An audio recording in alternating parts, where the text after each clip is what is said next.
senatorial districts. Mr. President, my colleagues, I rise this morning to state unequivocally that it is true that there is corruption in the judiciary, and this truth was established last week by the expulsion of 3 judges by the NJC. Mr. President, it is also a celestial truth that judges have been dishing out what I call commercial rulings.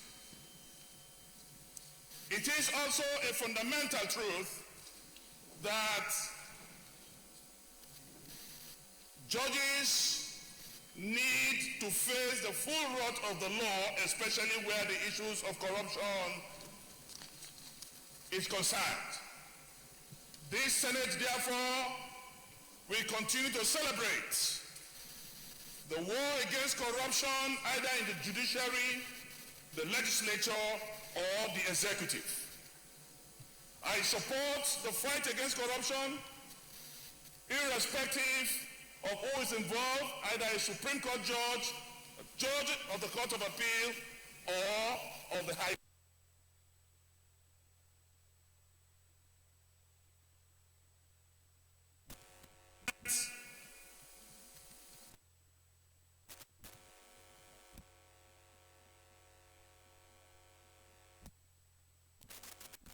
State security to operate outside their mandates. The responsibilities of the State Security Service is clearly defined in the National Security Agencies Act 2010, Cap 350, which states clearly that the State Security Service shall be charged with the responsibility for the prevention and detection within Nigeria of any crime against internal security of Nigeria.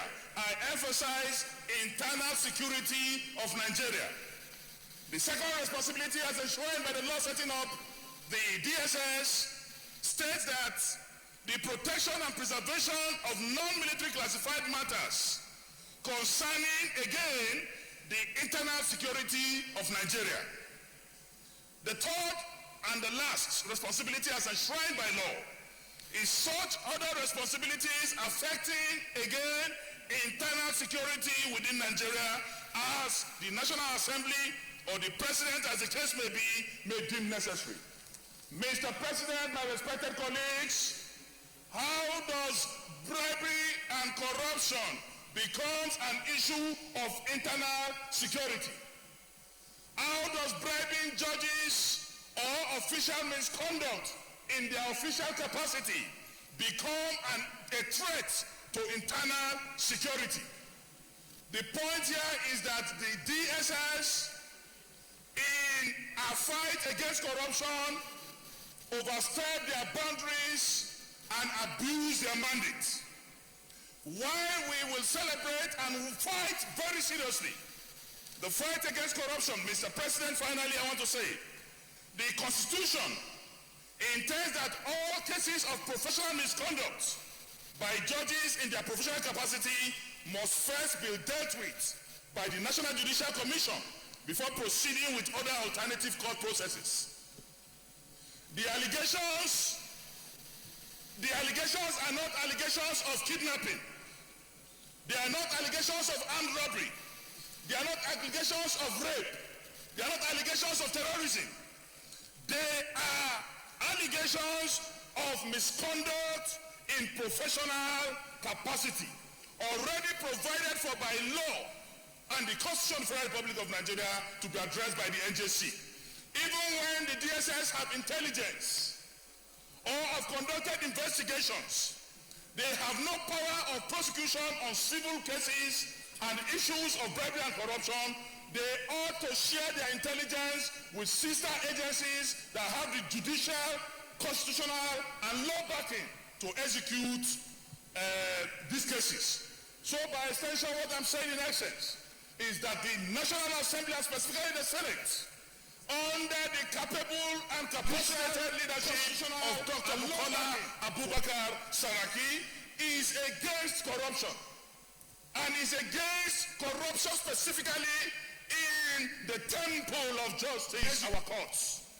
So, but we will not keep quiet and allow the DSS, in our overzealous attempt to fight corruption, overstep their mandate.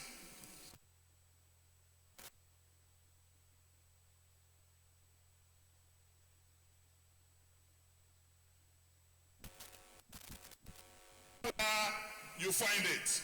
I want to say with this short presentation, I second this very important motion. Thank you.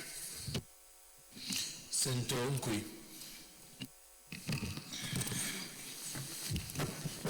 Thank you very much, Mr. President. My name is Suleiman Nkwi, Senator representing Kaduna North.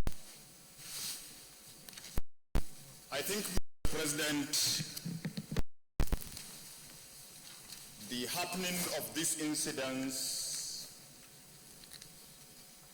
provides this chamber the opportunity to outline very simply and clearly the correct rules, as has been indicated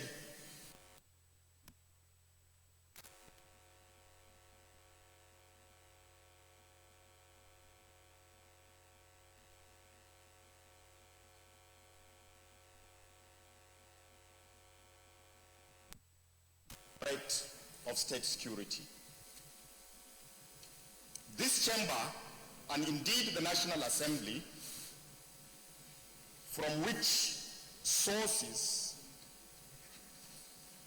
these statutes originate, must be at the crossroad at this point in time to stress clearly and call on all relevant agencies to remain within the mandate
Mr. President, I want to tell you that my spirit is very low. I could feel the temperature of Nigerians, especially well-meaning Nigerians, at what happened over the weekend. Mr. President, I don't even know how to handle this issue concerning and bearing in mind the way the international community will feel about this country. Whether they will consign us to oblivion as a people living in primitive society, people in prehistoric situation, how they are going to assess us, given all the shuttle diplomacy Mr. President has been having, has been going from one country to the other, trying to make case that Nigeria has turned a new chapter, that Nigeria should be addressed. And yet, the very principle of democracy that we are supposed to espouse in a democracy is not the way we are doing it. You see, Mr. President, I feel so sad. You see that maybe some of the agencies of government are trying to follow the body language of the leadership of this country in doing certain things they are doing in this place. This is uncalled for. If anybody has any issue against anybody, be that person a judge, be that person a public servant, be that person a businessman, our law is replete with provisions in the way and manner such issues should be handled. But to go in the wee hours of the morning and jump into the house of a public officer in this country and use hammer and chisel to break into such a house of any person who is a human being in this country, not to talk of a judge, is condemnable. It shouldn't have happened, and there's no way it can be rationalized for such an action. The whole world is watching this assembly. The whole world is watching this Senate. To rise to and stand firmly for justice in this country, for the rule of law. We must stand for it. If we don't do it, I don't think no other person can do it. Because the man has died in a person who keeps quiet in the face of tyranny. And this is a tyranny of the highest order. Dictatorship, unguarded dictatorship. It should not have happened, even under a military regime, not to talk of a civilian democracy. Mr. President, I've always said it. The last time people took us to court, I said it, enough should be enough. I don't know whether I should say enough is not enough or more than enough. Mr. President, we are going to we will never trade this matter the way quite anyhow. We are going to look into this matter and follow it to the letter. If there's anybody that has any issue, take that person to court. Use the means of doing so. But to follow the way things have happened here, we shouldn't. We have always condemned this Senate in our legislative agenda. We spelled out the guidelines of how we are going to fight. Part of it is the fight against corruption. And we have always followed it. And we have always espoused it. We are even bringing in the next 18th and 19th. 18th and 19th of this month, the National Assembly, in collaboration with the Presidential Advisory Committee Against Corruption, are putting legislative action, legislative approach to the fight against corruption. And here we are.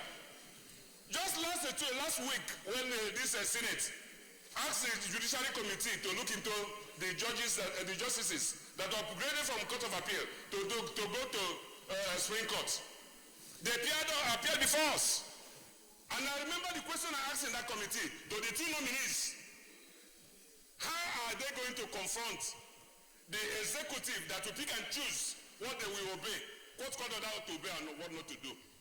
How are they going to handle the issue of where people behave like a bull in a China shop?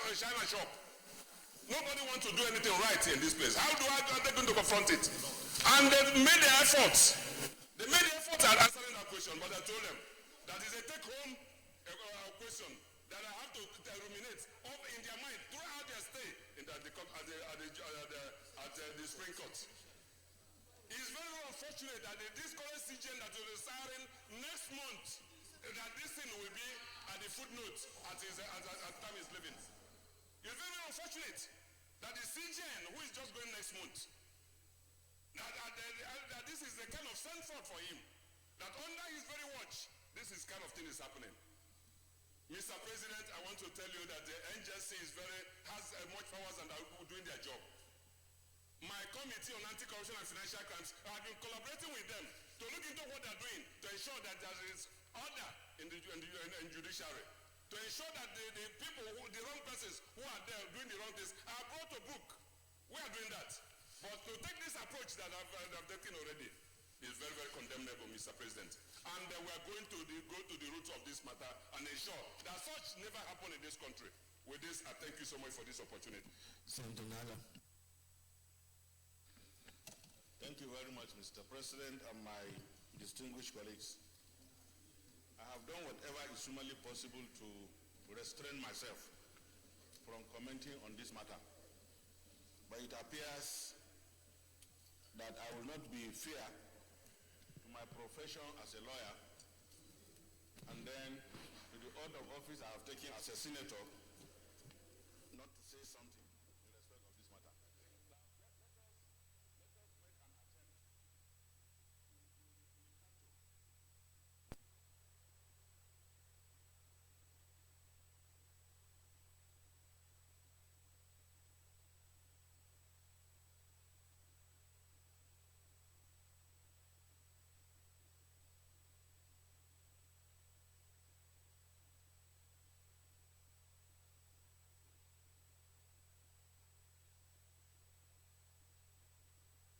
Elected representatives will not carry their wish in the floor of the National Assembly. It is in this time that I say proudly that the National Assembly is irreversibly committed to assisting the government of the day to fight corruption. And I think we have exhibited this in many ways. Forget about attempts to rubbish the institution. To me, it's important for this Senate to understand why the framers of our Constitution decided deliberately to domicile the issue of discipline of judicial officers in the National Judicial Council. There is a reason. It didn't come from nowhere. And the reason is to avoid the consequences that may arise when you subject judicial officers to an external audit. What is the consequence? The consequence is this, that it is natural for any human being to do whatever is humanly possible to protect his integrity, even where he has none. It's natural.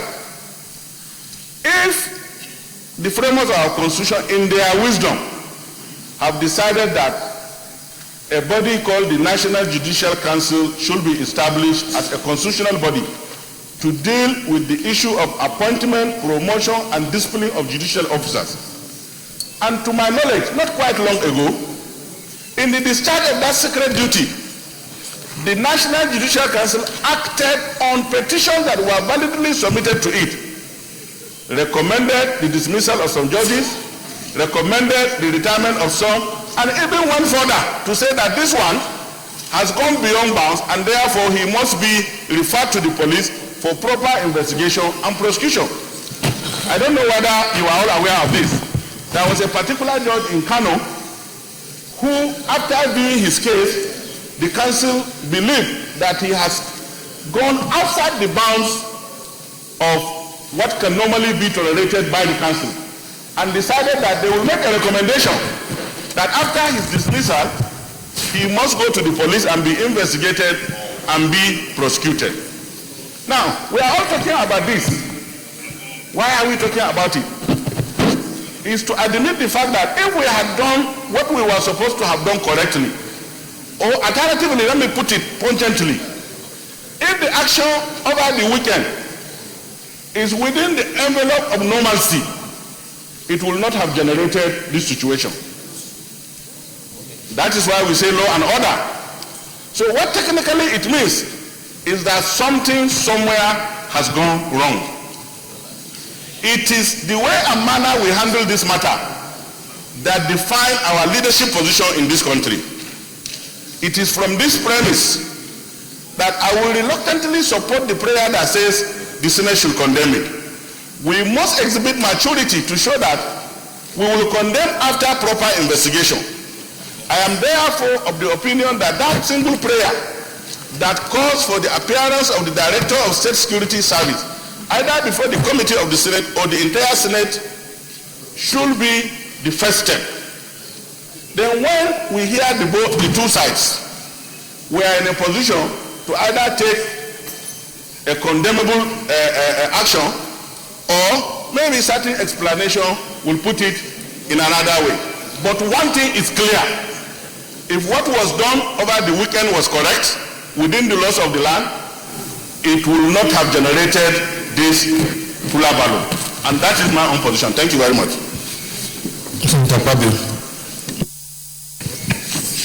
Thank you, Mr. President, my distinguished colleagues. Just like the last speaker, Senator Nala, I'm also a legal practitioner of roughly over 29 years.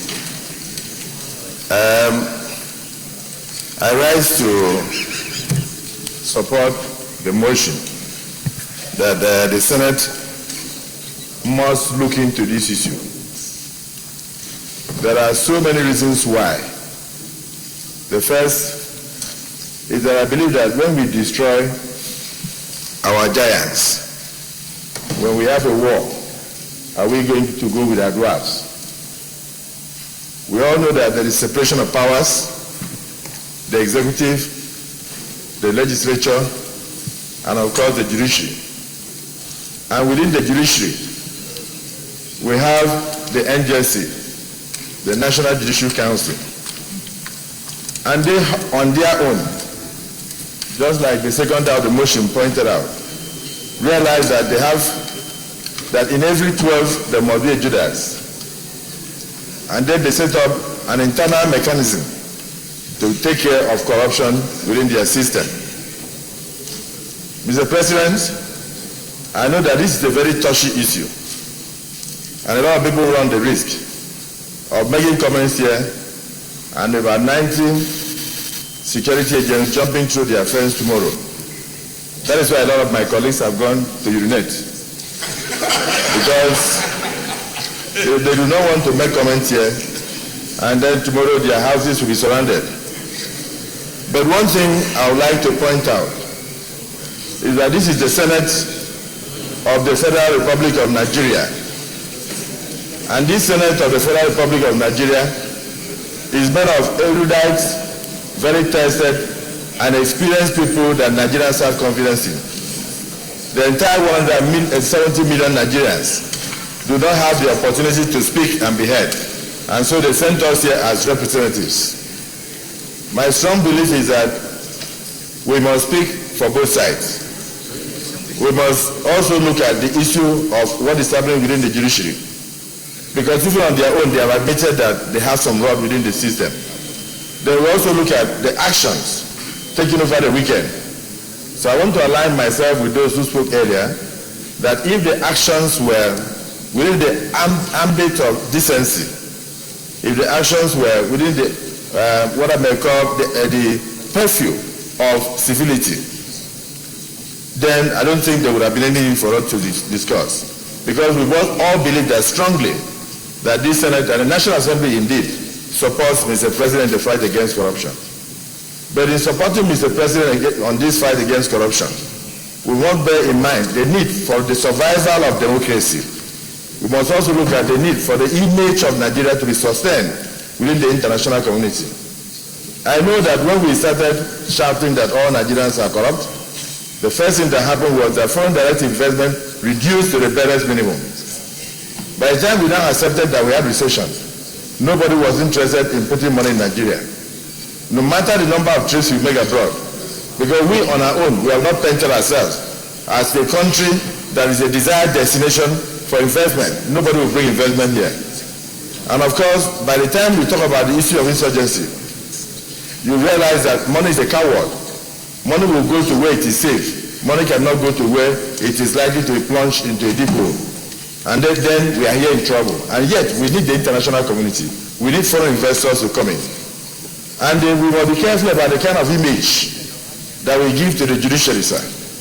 Because this kind of, the style that we are using now is such that there will be a generic condemnation. Up to today, it is very difficult for a former governor in this country to be respected outside the confines of Nigeria. The moment you go abroad and you say you're a former governor, they tell you to stay aside and they take you to a war. And then you carry your money on your chest and they wait there to be frisked because everybody believes that all former governors are thieves. It is not a risk for you to be a former governor. And so if we also give that toga to the judiciary, automatically means that nobody will have confidence in any judgment that comes out from the judiciary in this country. And for us, for this thing to have been extended to the apex court, it is good if indeed some of them are corrupt, but the method must be handled in such a way that it does not jeopardize national security, national image. And I think that is where my concern is. So I think it would be wonderful if we can invite the Director General of the State Security Services to meet with us in camera so we can get more details to know exactly why this kind of action needed to be taken. Finally, Mr. President and my colleagues, I want to thank you people for the fact that you have gone in a bipartisan manner to discuss this issue. Because we are all committed to serving democracy. We don't want to give the impression to others that we are not able, because we are here as senators working in the same administration with Mr. President. It is incumbent upon us to discuss issues, advise, and then polish policies of government in a way that will make him to succeed. If with this kind of thing, if we don't discuss it, and then we don't make suggestions, the executive cannot make amends. And at the end, if this government fails, it means that we have all collectively failed. It doesn't matter our political leaning. So I think it's important that we discuss this issue. I'll give you the last example. I had a bank in my state that armed robbers came to attack. Just one sound of the gun, the next door neighbor, who had a bad heart, died on the spot. And the armed robbers had not entered his house, and we had one casualty. This is a true life story. By the time we went there, the armed robbers had not killed anybody, but the children of the next door neighbor were crying because their father had been killed, not through bullets. 1 a.m., jumping through the fence and entering into anybody's house. That person has children. The psyche will never leave that child. We must live a little bit of a decent society for our children. I'm very worried about the method, and I think it is important that we speak out. If we keep quiet and think it is okay, rain does not rain on one person's roof. Thank you, Mr. President. Distinguished colleagues, I think we will just go to the prayers. I think we have all made some progress here. There are 5 prayers here, 6 prayers here. So we take them one by one and then we just move forward. Prayer 1, that the Senate supports in entirety the fight against corruption, particularly efforts to sanitize the judiciary. Those in favor of prayer 1 say aye. Those against say nay. The ayes have it. Prayer 2, condemn the draconian invasion of the homes, arrest and detention of 7 judicial officers, including the Lord Chief Justice Sylvester Guta, John Okoro, and then the member of the High Court, Gabriel Kano High Court. Honorable Justice by the DSS without deference to the constitutional responsibility of the NJC. Those in favor of prayer to say aye. Those against say nay. Let me put the question again. Those in favor of prayer 2 say aye. Those against say nay. The ayes have it. Prayer 3. Demand for the immediate release of the affected judicial officers to allow due process to be adhered to regarding allegations against them. Well, that's been overtaken by events. Mandate the Senate Committee on Judiciary, Human Rights and Legal Matters to review all existing laws that deal with the powers of the security agencies and bring them in line with the tenets of democracy and report back to Senate within 4 weeks. Those in favor of this prayer say aye. Those against say nay. The ayes have it. Prayer 4. Summon the Director General DSS to appear before the Senate to explain his actions. I'll put the question. Those in favor of prayer 4 to summon the DSS to appear say aye. Those against say nay.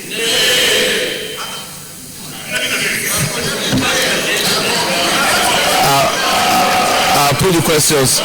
Those in favor of prayer to summon the Director General DSS to appear before the Senate say aye.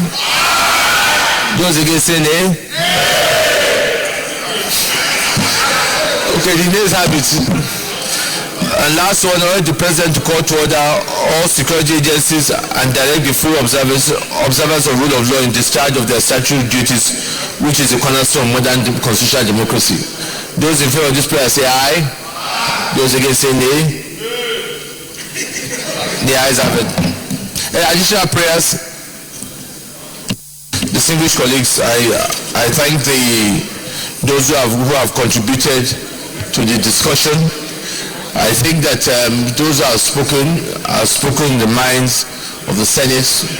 The Senate totally is fully in support of the fight against corruption, especially in the judicial system. We must eradicate corruption in all aspects of our society, and this is a matter that we must continue. And I think the National Assembly has been playing its role in going to support government in this area of fight against corruption.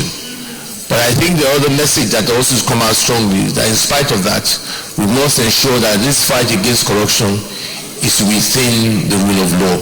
I think that is a message, that any anti-corruption action that goes against the rule of law does not help the fight against corruption. And that is why this action that has been seen in this manner is condemned by saying that all agencies of government must ensure that they act within the mandate of the law. On this note, we hope that the areas that we've told the committees on judiciary, human rights and legal matters will review all these existing laws and take the necessary to make recommendation back to us in 4 weeks. Leader of the Senate.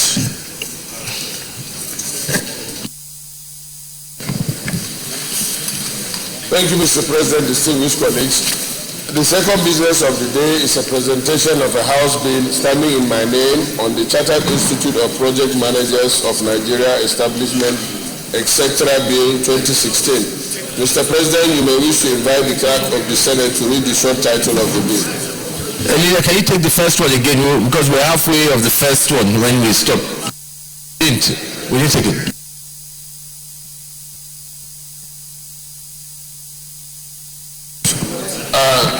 Going back, Mr. President, the first business of the day is the presentation of a House bill standing in my name on the Corporate Manslaughter Bill 2016. You may wish to invite the Clerk of the Senate to read the short title of the bill. Clerk of the Senate. Mr. President, distinguished senators, Corporate Manslaughter Bill 2016, HB 273, first reading. Corporate Manslaughter Bill 2016, HB 273, first reading taken. Leader of the Senate. The second business of the day is also a presentation of a House bill standing in my name on the Chartered Institute of Project Managers of Nigeria Establishment, etc. Bill 2016. Mr. President, you may wish to invite the Clerk of the Senate to read the short title of the bill. Clerk of the Senate. Mr. President, distinguished senators, Chartered Institute of Project Managers of Nigeria, Establishment, etc. Bill 2016, HB 18, first reading. Chartered Institute of Project Managers of Nigeria, Establishment, etc. Bill 2016, HB 18, first reading taken. Leader of the Senate. The third business of the day is also presentation of a House bill standing in my name on the Nigeria Investment Promotion Commission Act, Cap N 117, the Laws of Federation of Nigeria 2004 Amendment Bill 2016. Mr. President, you may wish to invite the Clerk of the Senate to read the short title of the bill. Clerk of the Senate. Mr. President, distinguished senators, Nigeria Investment Promotion Commission Act Cap N 117 LFL 2004 Amendment Bill 2016 HB 248 first reading. Nigeria Investment Promotion Commission Act Cap N 117 LFN 2004 Amendment Bill 2016 HB 248 first reading taken. Leader of the Senate. The fourth business of the day is the presentation of a House bill standing in my name on the Witness Protection Program Bill 2016. Mr. President, you may wish to invite the Clerk of the Senate to read the short title of the bill. Clerk of the Senate. Mr. President, distinguished senators, Witness Protection Program Bill 2016, HB 132, first reading. Witness Protection Program Bill 2016 HB 132 first reading taken. Leader of the Senate.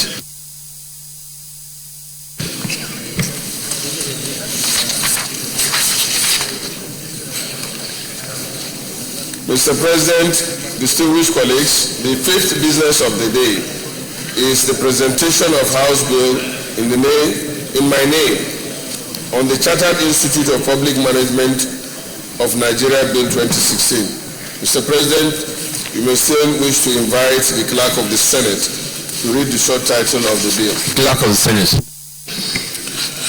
Mr. President, distinguished senators, Chartered Institute of Public Management of Nigeria, Establishment, etc. Bill 2016, HB 78, first reading.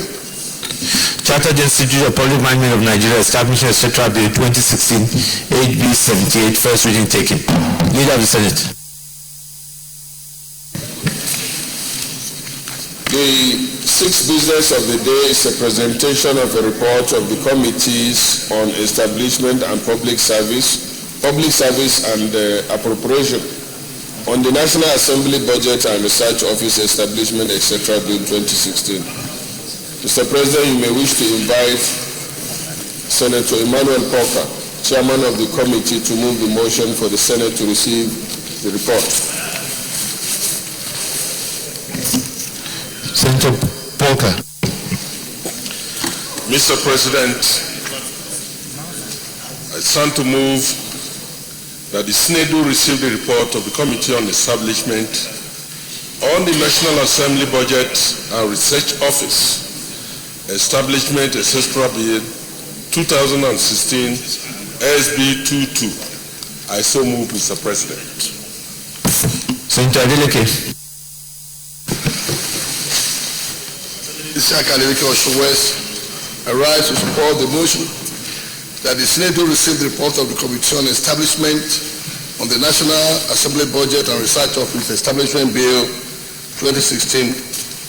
I so support.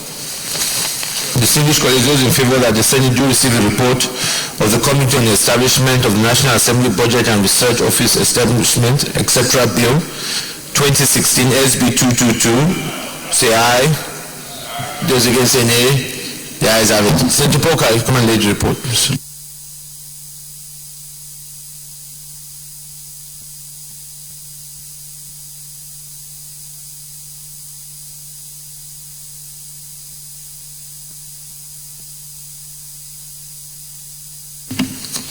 Leader of the Senate. Mr. President, distinguished colleagues, the seventh business of the day is supposed to be presentation of report of the Committee on Judiciary, Human Rights and Legal Matters on the Sexual Harassment in Tertiary Institutions Bill, but I have been made to understand that the report is not ready, so we stand it down to another legislative day. So move. Senator Moore, why is the report not ready? Actually, Mr. President, the report is almost ready. We just need a few days, 1 or 2 days. When will it be ready? Because it's a very important issue that we've been... Pardon?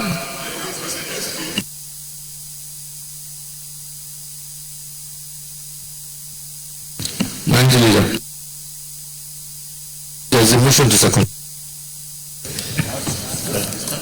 So, Mr. President, my distinguished colleagues, I rise to second the motion that we step down the report to the next to Thursday, as said by the chairman. I so second. Distinguished colleagues, those in favor that we step down the item to another legislature, they say aye. Those against say nay. The ayes have it. Leader of the Senate. Okay, Mr. President, distinguished colleagues, the eighth business of the day is also presentation of report of the Committee on Tertiary Education on the JAMB Act Amendment Bill 2016. Mr. President, you may wish to invite distinguished Senator Jibrin Barrow, Chairman of the committee, to move the motion for the Senate to receive the report. Senator Barrow. Thank you, Mr. President. My name is Barrow Jibrin. I represent Kano North. Mr. President, I rise to move that this August Senate do receive the report of the Committee on Tertiary Institutions and TED Fund on the JAMB Act Amendment Bill 2016, SB 245. Mr. President, I so move. Senator Ndiba. Mr. President, most distinguished colleagues, my name is Senator Ndiba, representing Anambra South. Mr. President, I second that the Senate do receive the report of the Committee on Tertiary Education on the JAMB Act Amendment Bill 2016. I so second. Distinguished colleagues, those in favor that the Senate do receive the report of the Committee on Tertiary Education on the JAMB Act Amendment Bill 2016 SB 245, say aye. Those against say nay. The ayes have it. Senator Barrow will come and lead report.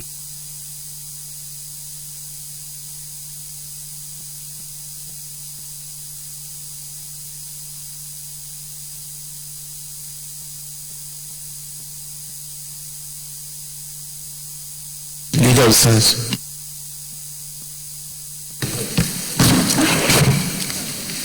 Mr. President, distinguished colleagues, the first order of the day is a motion requesting the Senate to consider the request of Mr. President and Commander-in-Chief for the confirmation of the nominations of the following persons for appointment as chairman and commissioners of the Nigerian Electricity Regulatory Commission in accordance with Section 34 of the Electric Power Sector Reform Act, Cap E7, the Laws of Federation of Nigeria 2005. 1. Professor Akintunde I. Akiwande, Chairman, Southwest. Sanusi Garba, Vice Chairman, Northwest. Nathan R. Shamti, Commissioner, Northeast. Dr. Moses Arigu, Commissioner, North Central. Dafe C. Akteme, Commissioner, South-South. Professor Frank Okafor, Commissioner, Southeast. And Dr. Musiliu O. Hussaini, Commissioner, Southwest. Mr. President, distinguished colleagues, the purpose of this motion on the order paper is for the request of Mr. President and Commander-in-Chief to be referred to the relevant committee for further legislative action. I therefore move that the Senate do consider the request of Mr. President and Commander-in-Chief for the confirmation of the nominations of the persons listed on the order paper for appointment as chairman and commissioners of the Nigeria Electricity Regulatory Commission. I so move.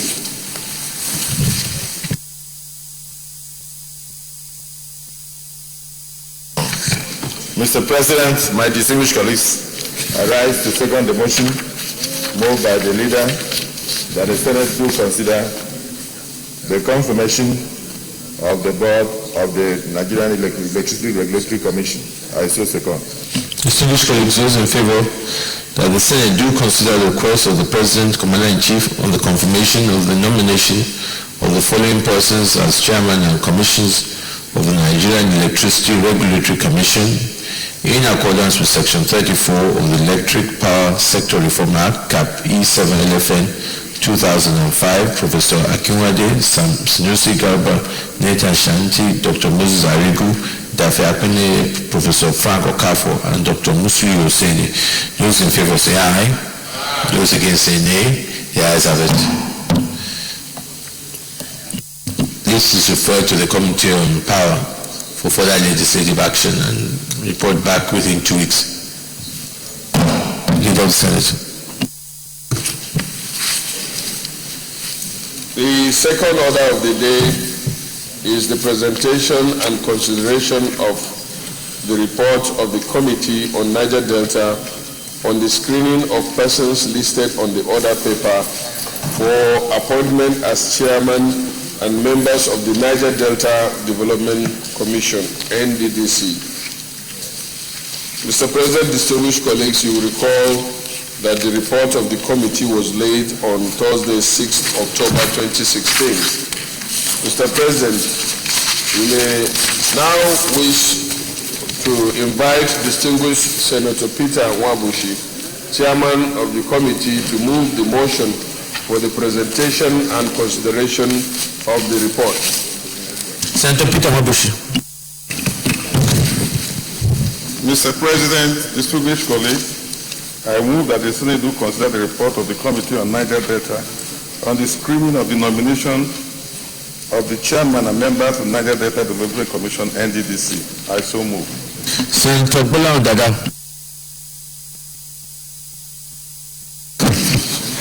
Thank you, Mr. President. Fellow colleagues, I stand to support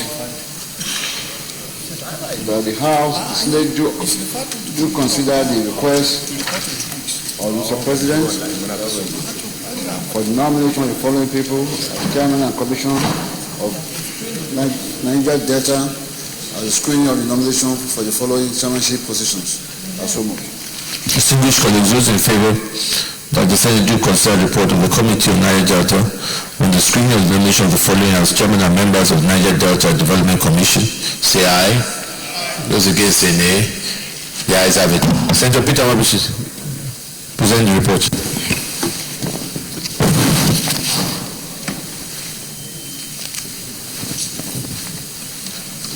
Mr. President, distinguished colleagues, my name as Senator Peter Nwabushi, representing the good people of Delta North.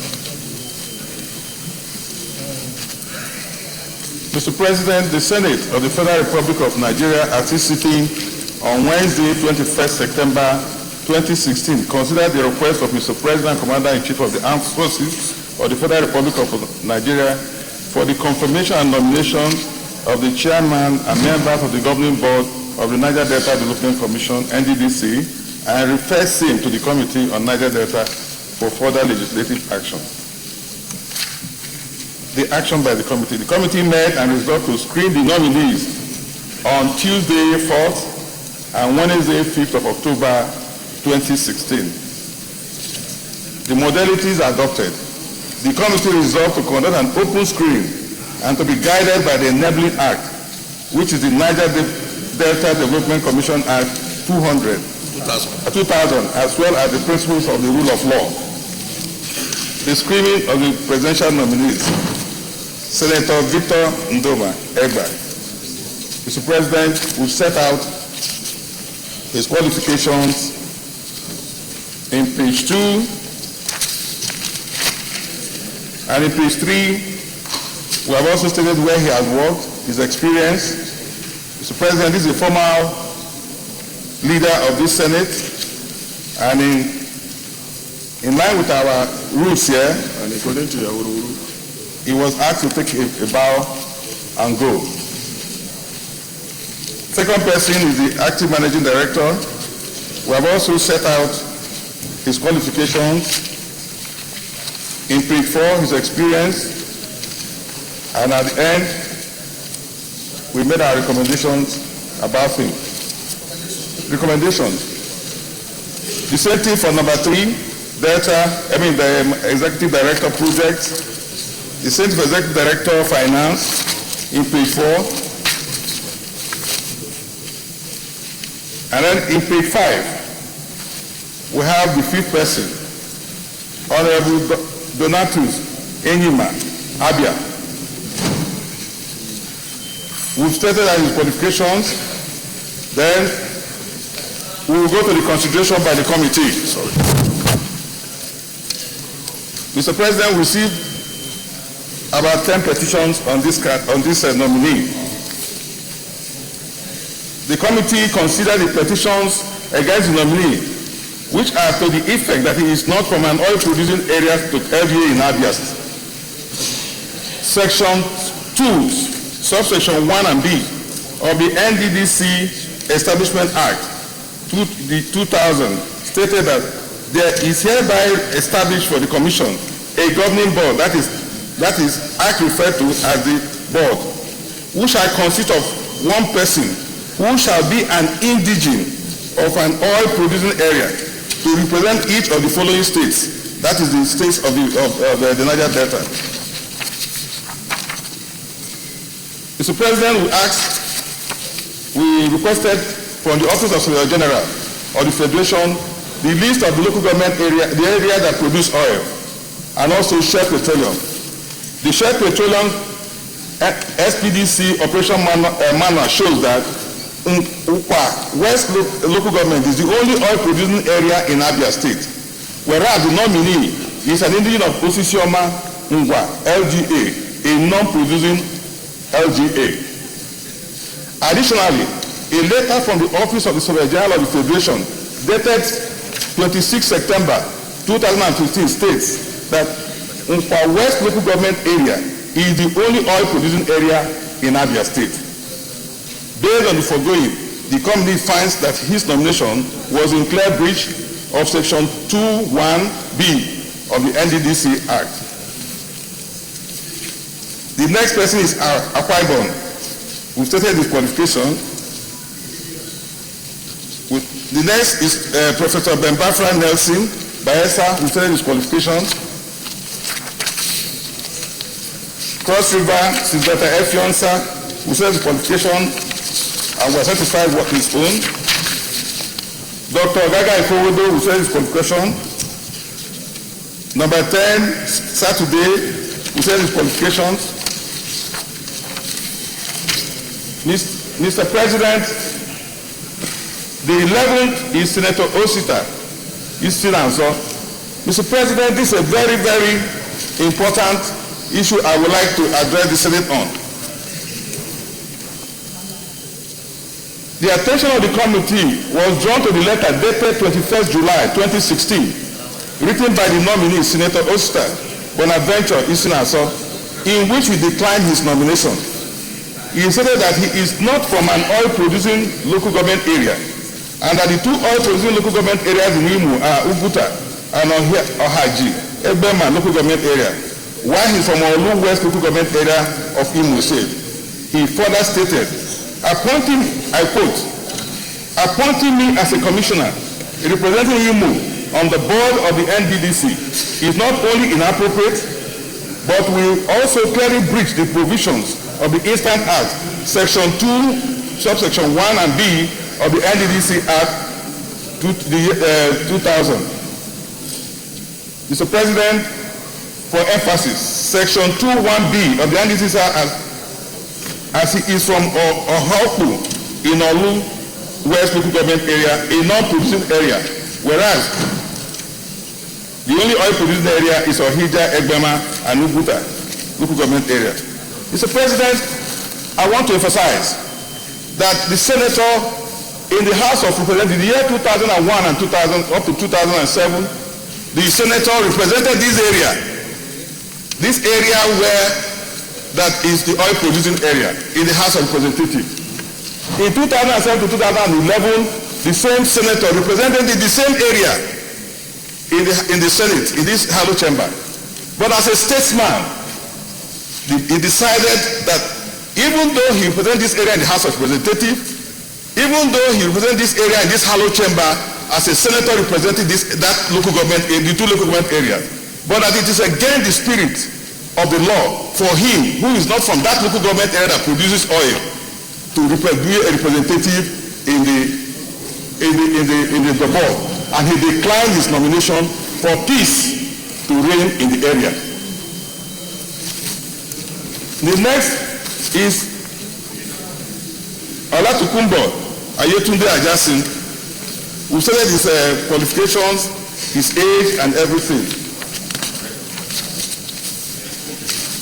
Mr. President, the committee contained numerous, I want to emphasize numerous petitions against the nominee, which to the effect that he is not from an oil producing area or local government area of Ondo. I have stated the section of the Act. The nominee is an indigene of area of Ondo, and he admitted before the committee that he is not from an oil producing area of Ondo, which is Ileje, as Ilaje, and I say Ode, local government areas, which are the only oil producing areas in the state. He admitted that he's not from an oil producing area. Therefore, the committee finds that his nomination was also in clear breach of Section 2, 1, and B of the NDTC Act. Number 13 is Rivers. Number 14 is they are from oil producing areas of their state. We have Air Commodore Bernard Bamford, representing the North Central Zone. We find him qualified. Mr. Hayaya Mohammed, we find him qualified. Mohammed Dankandia Mustafa, we find him qualified. Number 19, Mr. Igo Weli. President, we have stated this thing. The committee stood down the screen of the nominee based on the fact that his designation was that of a representative of Niger Delta, which was not provided for in the NDDC Act. Instead of representative of the oil producing companies as provided for in the Act, however, the committee resolved that if there is a communication from Mr. President to the Senate on the appropriate capacity, then the nominee will be screened accordingly. You may wish to look at our other paper, and you will see that what is provided there is representing the Niger Delta. And there is no representation for Niger Delta because all the areas involved are Niger Delta. And the states of the Niger Delta are being represented there. But what we have in the letter communication from Mr. President to this Senate is representing the Niger Delta. When we went through the Act, we saw that what was missing from the Act is that he is a representative of oil companies. So we could not screen him because of the communication. And we felt that if there was going to be a change, there would be a proper communication to the Senate through Mr. President of the Senate, and that person would refer to us. We don't want to infer that that is what the President meant by that letter. And what was referred to us is the representative of Niger Delta. We have 18, Dr. Duse, and then 19. We don't have problems of them.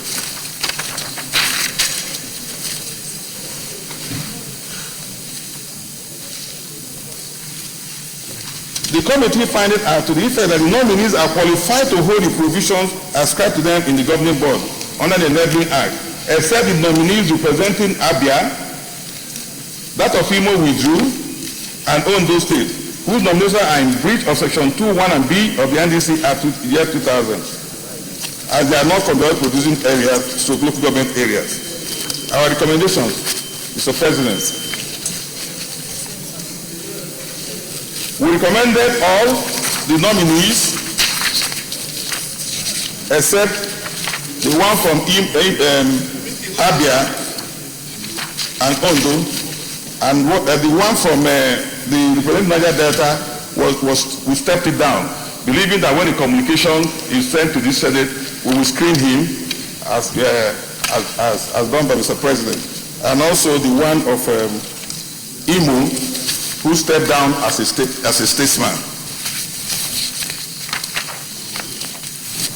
I pray that the Senate do consider the report and approve its recommendation. I so move. Any comments? Yeah, Chief Whip. Thank you very much, Mr. President and my distinguished colleagues. I'm Olushola Adeyeye from Osun Central.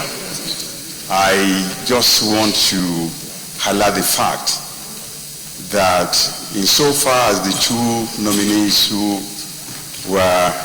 whose nomination were turned down are concerned, I want to point out that the law that formed the basis of such rejection of their nomination did not stipulate that you must come from the oil-producing local government. On the contrary, it says you must come from the oil-producing area. What is at stake then is our definition of area. Because no part of Osun produces oil, you cannot recommend somebody from Osun to be in the NNDC. But it seems to me that in the absence of such specificity in the law itself, we should not give a specificity that the law does not give. Area, in my opinion, stipulates that it is the state producing state that should have a nomination. Otherwise, when we give a portion of the derived revenues, it should not be going to state. It should be going to, quote unquote, the local government, the area. But it's given to the state. This 30% of whatever is produced in any area is given to the state from which it is produced. Because that state is recognized as the corporate body, the corporate area within the federating units. If that's the case, I want to plead that we also be elastic enough to allow those two nominations to pass. I plead for your understanding.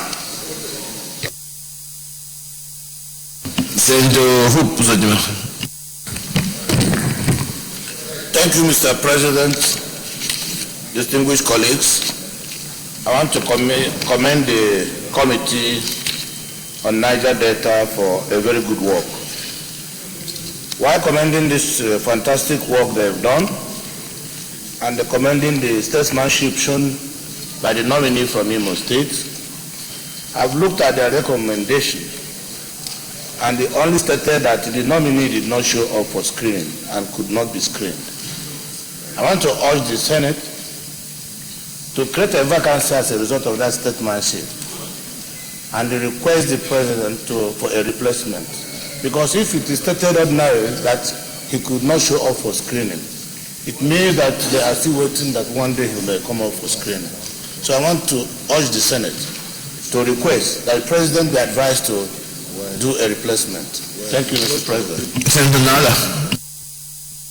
Thank you very much, Mr. President and my colleagues. I have painstakingly looked at this report, and I have no option than to commend the committee for a job well done. But in its effort to clearly go with the agenda of this Senate to do justice to all manner of people, I would want to respectfully say that it appears to me that there is somewhere, somehow, where they have done a little bit of violence to the known rules of the interpretation of status. The known rules, as my colleague will always say, is that all laws are meant to be workable and should be interpreted following the first rule of liberal interpretation. This Senate, having sworn to uphold, protect, and defend the Constitution, are under obligation to understand the fact that there exists in the Constitution of the Federal Republic of Nigeria local government councils. And therefore, if it is the intention of the Parliament, the legislature, to restrict or interpret area to mean local government, they will have said so in specific. The law will have said the no meaning should come from the local government area where the oil is produced. But when it deliberately says the area, the intention is to prevent Sokoto or Zamfara man from going to appear on this board representing that. That is the intention. It could not have been the intention of the Parliament to restrictively say that only the local government area where the oil is produced should be represented in this board. I was thinking that the corporate interest of the state in which the local government is situated can be represented by any person coming from that area. And that's why the word area is being used. And no amount of interpretation, applying all the rules of interpretation can give validity to this restrictive position of the law. Thank you. Let the chairman of the committee explain this issue. While I respect my colleague, I'm happy that he understands too that I'm a lawyer. The rule of interpretation which he is citing is one said that when there is no ambiguity, you give it its ordinary meaning. That's the first rule. The second rule is mischief rule. What does the legislator have in mind when he was making that law? That is the mischief rule. What does he intend to cure? In this instant case, Mr. Chairman, the intention of the legislator is to make sure that it is the indigenes of the oil-producing area. That is why he used the word indigenes. He didn't say people from the oil-producing area. And the essence of it, Mr. Chairman, Mr. President, when we were considering Ondo, we have 11 buses of people who came here. We have to manage the situation. Because what the people were saying is that this man is not an indigene, and if you clear him, he cannot enter our area. Excuse me, let me finish. We should not allow sentiment for us to deride and deprive people of their rights. If we are talking of oil-producing area to mean, the word is area. We have local government areas. We have states. We have senatorial districts. The word used there is area. And what does area mean? So let us not in the process of considering this report create problem. And that is what Institution said in his letter. If I may read, that he does not want to precipitate crisis in his Imo state. He does not want fight to burst out in Imo state. And he wrote, Mr. President, in the headed paper of APC, as a respected Nigerian and as a senator of the Federal Republic of Nigeria. Senator Polka. Mr. President, Senator Polka Emmanuel Bayelsa Central. In the first place, I have to commend the committee for a good work done. Then secondly, on the issue of area, like the chairman mentioned, it's very obvious. There is no ambiguity.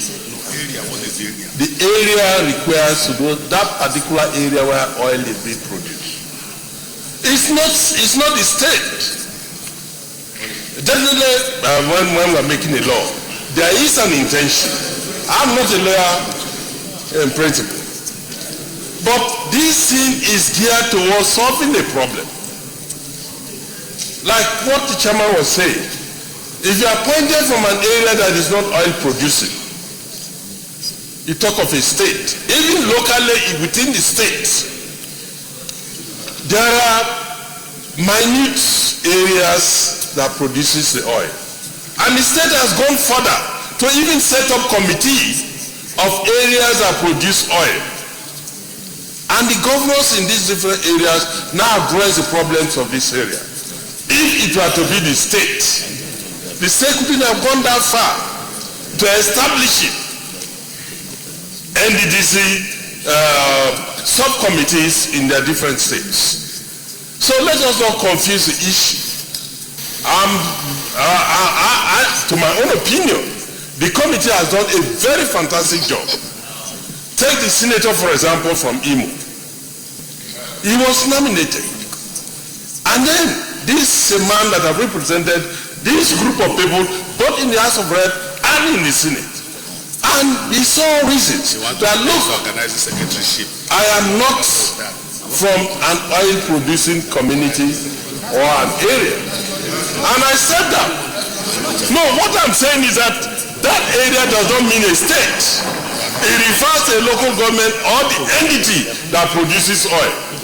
If you go further down, the communities that produces oil constitute what is called the area and not the entire state, Mr. President. So I believe the Senate should go ahead and endorse the good work done by this committee of the Senate and pass this vote, and rather than dwelling on issues that are not so relevant. I thank you, Mr. President. When you speak or you have changed your mind? James Manager, you had your hand up. Senator Kwankuzo. Mr. Chairman, distinguished senators, my name is Rabi Musa Kwankuzo, representing Kano Central. Mr. President, the incident there was in the Senate to be screened to represent Northwest. And Mr. Chairman, I can still remember what happened that time. And therefore there is precedence.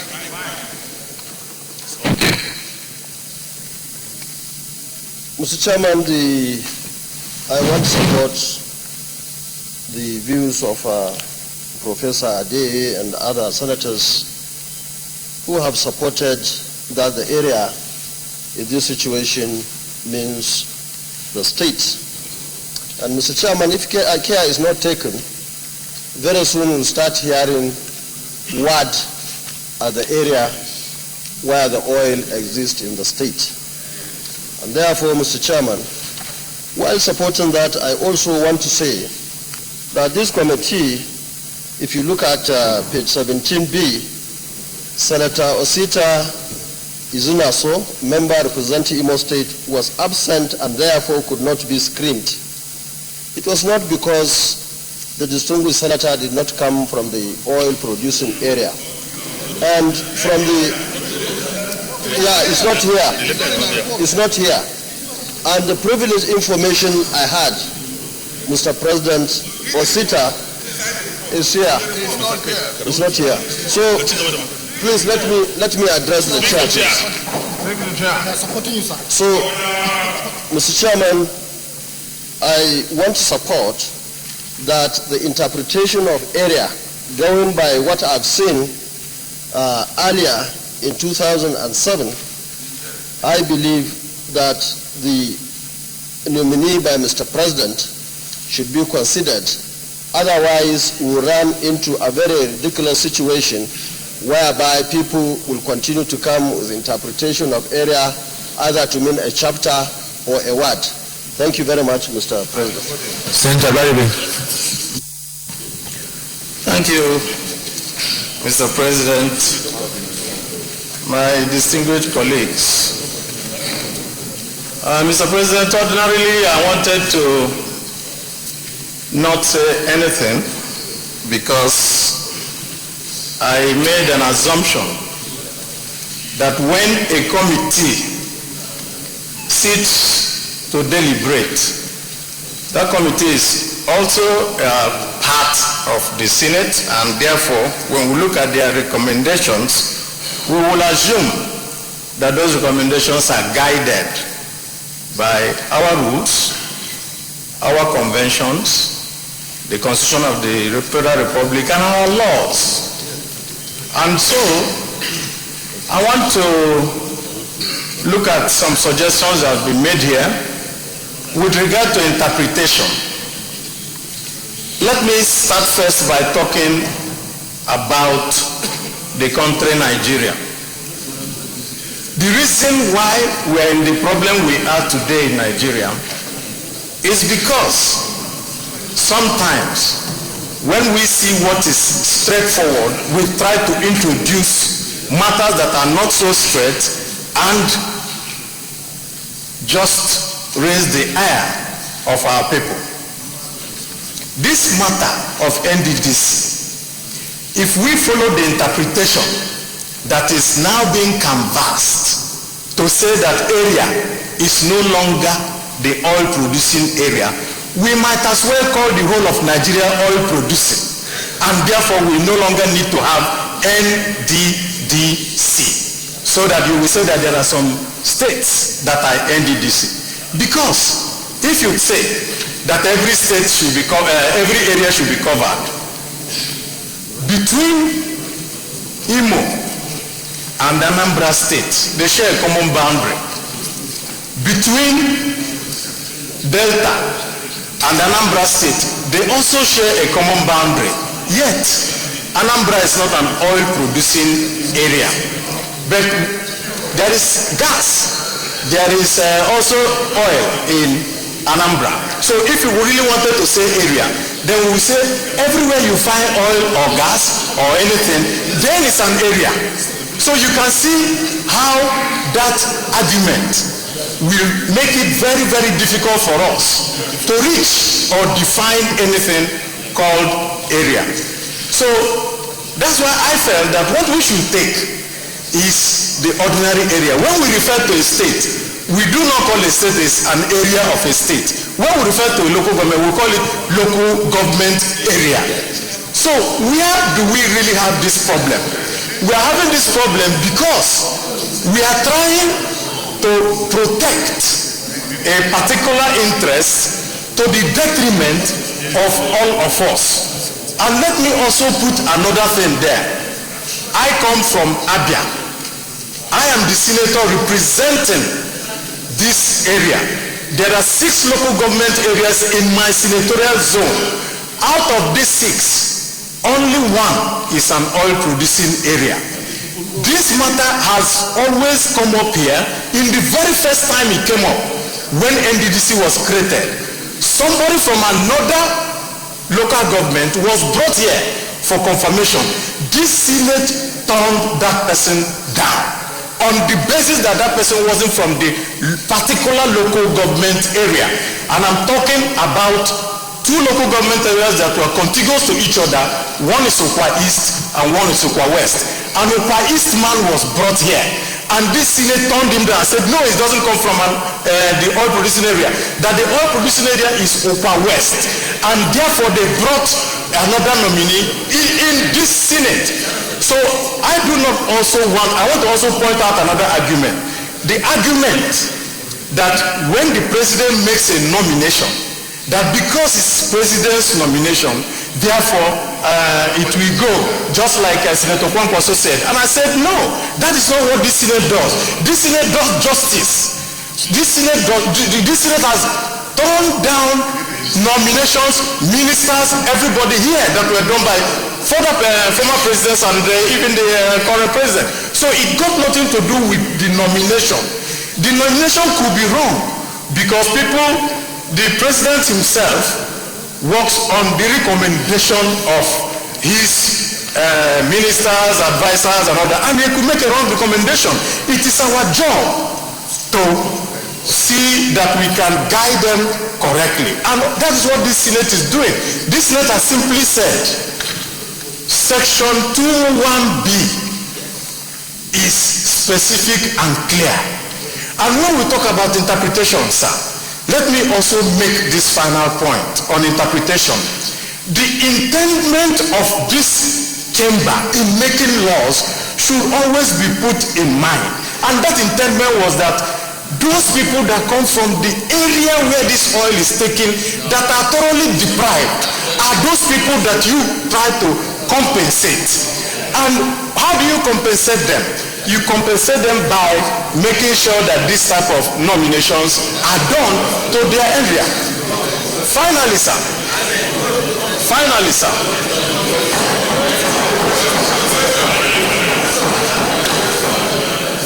sir, like I said at the beginning, I will want this chamber, to take into consideration something that is going on in the Niger Delta. In the Niger Delta, the problem... Distinguished colleagues, the problem that we have today is that there is so much agitation in the Niger Delta that has led to a reduction in the production of oil and all manners of problems going on there. What we're doing today is that we have set up committees and the president is trying to find a way of negotiating with those people. This particular local government area from Abia State to Kwa West has never had any agitation, has never had any oil pipeline break, has never had anything in gas pipeline break. And now, somebody wakes up and now tells this area that, oh, it doesn't matter, area is beyond them. All that this leads to is a feeling that people are unjustifiably being oppressed. And I will want us to remove this type of feeling from them. And how do we do it? We do it by following our rules very clearly. Why do we need to put problems when there are no problems? And I think that it is a way of making sure that those people do not get the incentive to become another problematic area. So I beg you, my colleagues, do justice to these people. Distinguished colleagues, we will soon ask the leader for us to resolve to committee so we can take these items one by one. My review is that I've looked at there are 13 nominees. We should not allow 3 out of 13 to really distort the exercise that we're doing. I cannot see that. It cannot be by coincidence that 10 we do recommend from the areas that are produced in 3 don't. So let's go to the committee of whole and then we can take them one by one. Leader, listen. Thank you, Mr. President, distinguished colleagues. I move that we resolve into committee of the whole to consider the report on the Niger Delta. I so move. Mr. President, distinguished colleagues, I rise to second the motion moved by the leader that we resolve into the committee of whole to consider the recommendations of the... Those in favor that we resolve committee of whole to consider the report say aye. Aye. Those against say nay. The ayes have it.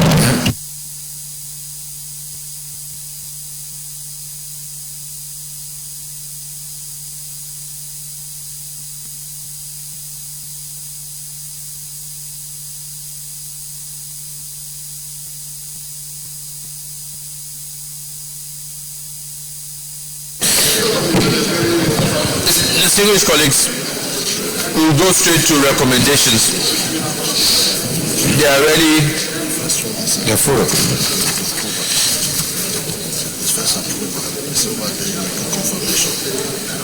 Yeah.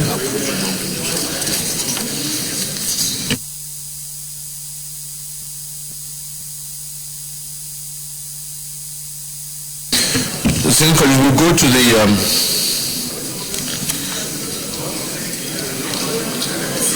recommendations.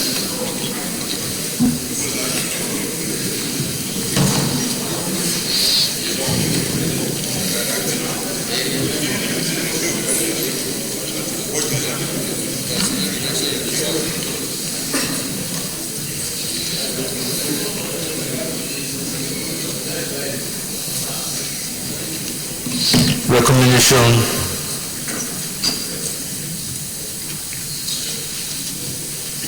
1.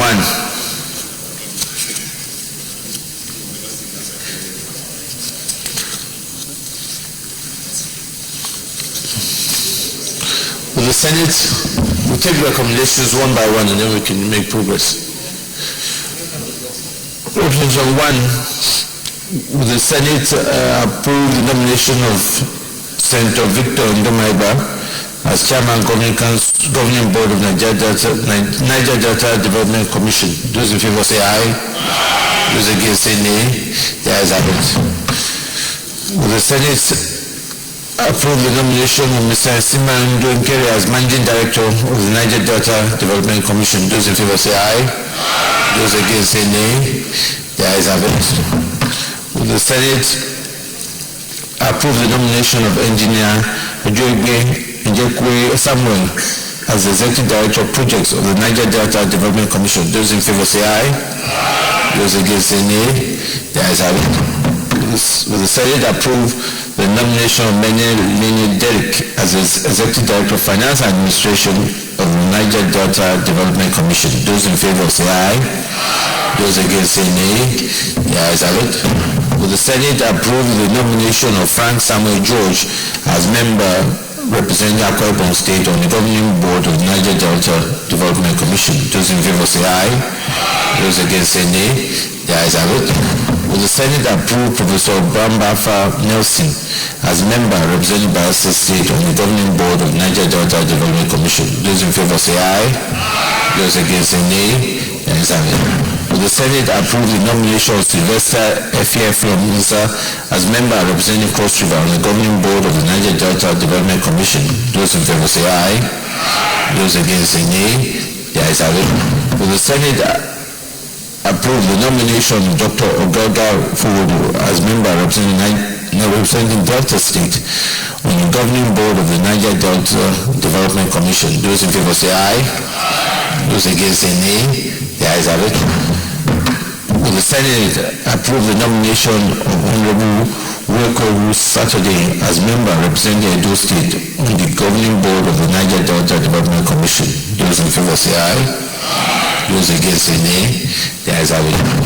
Will the Senate approve the nomination of Harry Buroma Daibibi as member River State on the Governing Board of the Niger Delta Development Commission? Those in favor say aye. Those against say nay. The ayes have it.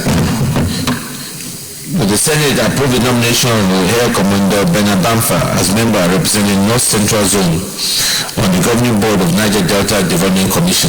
Those in favor say aye. Those against say nay. The ayes have it. Will the Senate approve the nomination of Yahya Mohammed as member representing North East Zone on the Governing Board of the Niger Delta Development Commission? Those in favor say aye.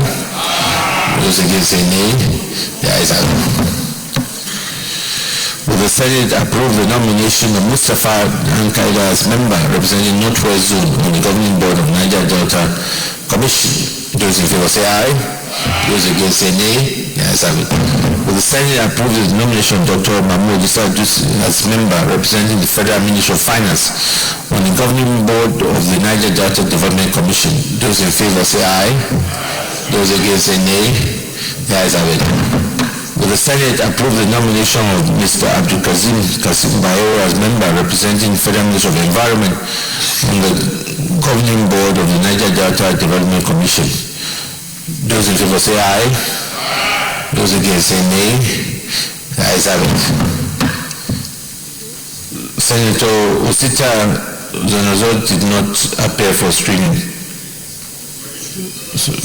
So next one, will the Senate approve the nomination of Honorable Donatus Enyina as member representing Abia State? Those in favor say aye. Those against say nay. The nays have it. Will the Senate approve the nomination of Olatokunbo Ayotunde Ajasin as member representing Ondo State? Those in favor say aye. Those against say nay. The nays have it. Will the Senate approve the last one, Mr. Ungo, where there's a wrong designation? There's no voting. Mr. Member. I think this is being requested for it to be represented, to be stepped down. Those in favor of the recommendation of the committee say aye. Those against say nay. The ayes have it.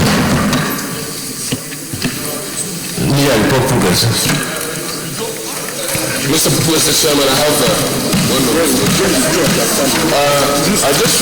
Distinguished colleagues, I want to call your attention to the recommendation of the member representing Ministry of Finance and member representing Ministry of Environment.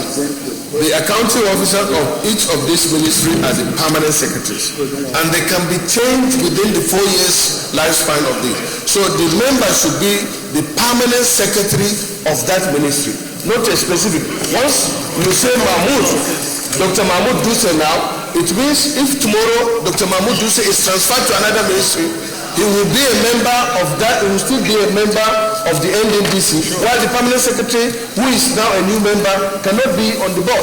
That's correct. So it should be the permanent secretary, Ministry of Finance, as a member representing that ministry on the board. Because if you put an individual, that should be considered. Chairman, the leader has made a very good observation. Can you tell us what your committee found on this issue? Mr. President and distinguished colleagues, the power of appointment rests with the President. And the right, can I please finish?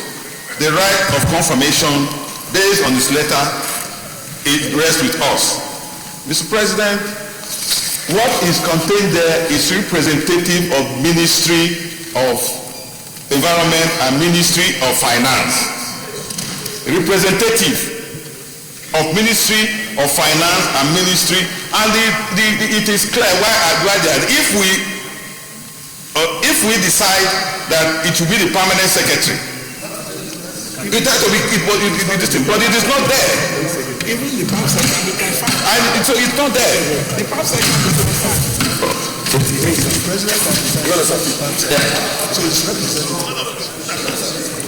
Yeah. We are ready to report progress. Sir, I understand what no use to do about that if the permanent secretary can be transferred, and once the permanent secretary is transferred, another person from that ministry will not come in. But the issue is, how do we now know that the president will transfer him? How do we know that the president will transfer him? We only have to be.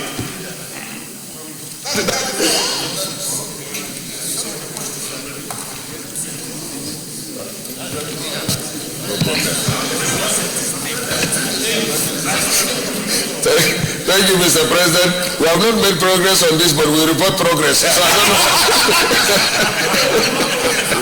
Progress. So I move that we report progress. Mr. President, while I rise to attempt to second the motion, but please give me an opportunity to give a slight highlight. What the Senate leader earlier pointed out is that place ought to be represented by the office and not an individual. And so that because the Senate is a place that does justice, I would urge that we reconsider what he said. Because he's saying that we should say that we can name the person or the representative of, we can say or the representative of that ministry, because really the president is right in getting a representation there, which is what the law requires. But if we put the name there, then that means that even if it goes to a minister of trade, he will still continue to be there. We have to have the representative of that ministry, and if that person is there today, he's there. If he leaves tomorrow, then automatically the next permanent secretary comes in. Two ways we're going to address this. We're already about to report progress. I think the committee itself can look at the act. If there's ambiguity there or things that needs to be corrected, we can do that and correct and amend the act accordingly as regards that line. So I think let us report this progress. In the interim, hopefully before then, the President will not change the PAMSEC. If there's an amendment, you can come with a one-word amendment that will address this issue. So I think that will satisfy where it was going. So I assume you have seconded the motion, so I can put the question. Distinguished colleagues, those in favor that we go back to plenary and report progress, say aye. Those against, say nay. The ayes have it. Leader, thank you for reporting the progress partially. Bobby is at work today.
Distinguished colleagues, the Senate in the Committee of the Whole considered the report of the Committee on NDDC of Mr. President's nominees for appointment as chairman and members of the Niger Delta Development Commission and approved the nominations of one Senator Victor Ndomegba, chairman, Cross River State, Nsima Ndokere, managing director, Akwa Ibom, engineer Ajoegbe Ajankove Samuel, Executive Director of Project Delta, Menel Lehine Derek, Executive Director of Finance and Administration, River State, Frank Samuel George, Member Akwa Ibom, Professor Bram Baifa Nelson, Member Bayelsa State, Sylvester Efiefom Nsa, Member Cross River State, Dr. Ogoga Ifewodu, Member Delta State, Honorable Ukwele Saturday, Member Edo State, Harry Bromama Dabibi, Member River State, Air Commodore Bernard Bamfa, Member North Central Zone,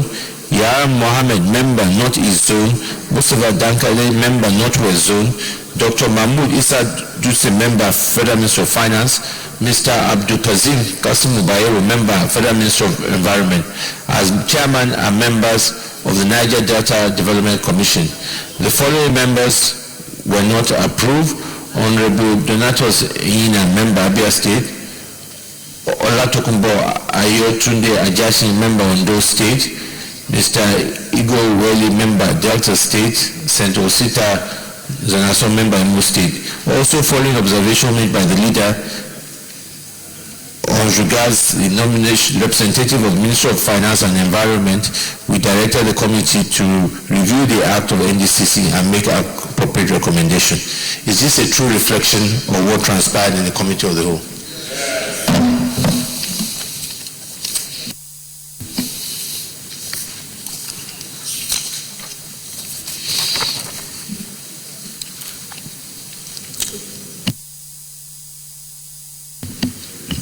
Distinguished colleagues, will the Senate confirm the nomination of Senator Victor Ndomegba, Chairman of the Niger Delta Development Commission, NDDC? Those in favor say aye. Those against say nay. The ayes have it. The nomination of Senator Victor Ndomegba is hereby confirmed as Chairman, Niger Delta Development Commission. Will the Senate confirm the nomination of Nsima Ndokere, Member, Managing Director of the Niger Delta Development Commission? Those in favor say aye. Those against say nay. The ayes have it. The nomination of Nsima Ndokere as Managing Director of the Niger Delta Development Commission is hereby confirmed. Will the Senate confirm the nomination of Engineer Ajoegbe Ajankove Samuel, Executive Director of Project of the Niger Delta Development Commission? Those in favor say aye. Those against say nay. The ayes have it. The nomination of Engineer Ajoegbe Jacob Samuel, Executive Director of Project, is hereby confirmed. Will the Senate confirm the nomination of Mene Derek, Executive Director of Finance Administration of the Niger Delta Development Commission? Those in favor say aye. Those against say nay. The ayes have it. The nomination of Mene Derek, Executive Director of Finance Administration of Niger Delta Development Commission is hereby confirmed. Will the Senate confirm the nomination of Frank Samuel George as member of the Niger Delta Commission? Those in favor say aye. Those against say nay. The ayes have it. The nomination of Frank Samuel George is hereby confirmed as member of the Niger Delta Development Commission. Will the Senate confirm the nomination of Professor Brambafa Nelson, member of the Niger Delta Development Commission? Those in favor say aye. Those against say nay. The ayes have it. The nomination of Professor Brambafa Nelson is hereby confirmed as member of the Niger Delta Development Commission. Will the Senate confirm the nomination of Sylvester Efefiomansa, member of the Niger Delta Development Commission? Those in favor say aye. Those against say nay. The ayes have it. The nomination of Sylvester Efefiomansa is hereby confirmed as member of the Niger Delta Development Commission. Will the Senate confirm the nomination of Dr. Ogogai Fowodo as member of the Niger Delta Development Commission? Those in favor say aye. Those against say nay. The ayes have it. The nomination of Dr. Ogoga Fowodo is hereby confirmed as member of the Niger Delta Development Commission. Will the Senate confirm the nomination of Honorable Woklu Saturday as member of the Niger Delta Development Commission? Those in favor say aye. Those against say nay. The ayes have it. The nomination of Honorable Woklu Saturday is hereby confirmed as member of the Niger Delta Commission.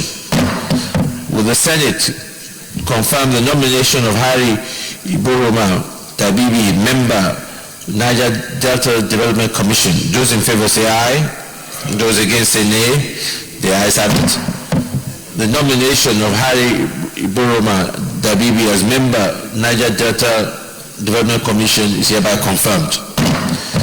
Will the Senate confirm the nomination of Air Commandant Bernard Bamfa as member of the Niger Delta Development Commission? Those in favor say aye. Those against say nay. The ayes have it.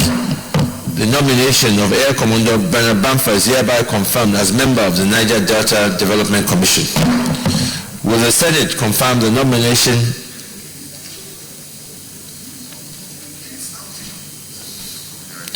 of Yahya Mohammed as member of Niger Delta Development Commission? Those in favor say aye. Those against say nay. The ayes have it. The nomination of Yahya Mohammed is hereby confirmed as member of the Niger Delta Development Commission. Will the Senate confirm the nomination of Mustafa Dankade as member of the Niger Delta Development Commission? Those in favor say aye. Those against say nay. The ayes have it. The nomination of Mustafa Dankade is hereby confirmed as member of the Niger Delta Development Commission. Will the Senate confirm the nomination of Dr. Mahmoud Issa Dutsi as member of the Niger Delta Development Commission? Those in favor say aye. Those against say nay. The ayes have it.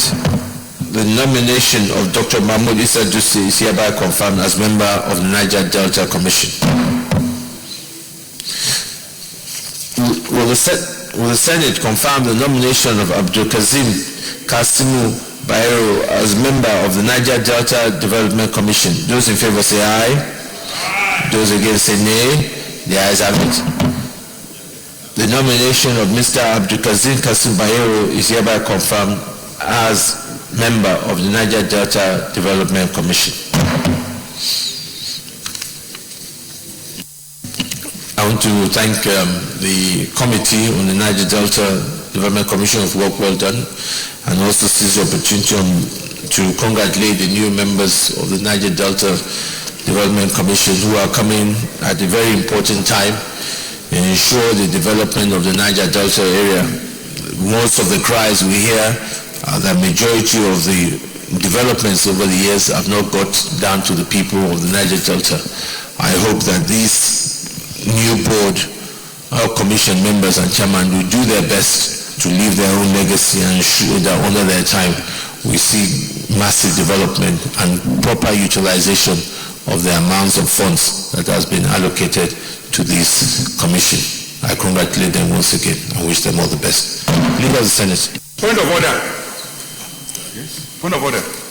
Point of order, Chief Whip. Thank you.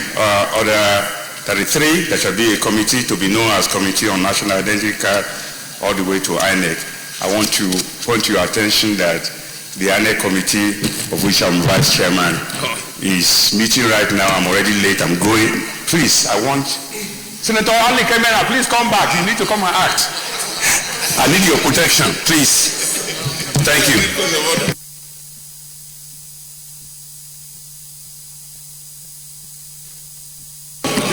You have ruled out of order.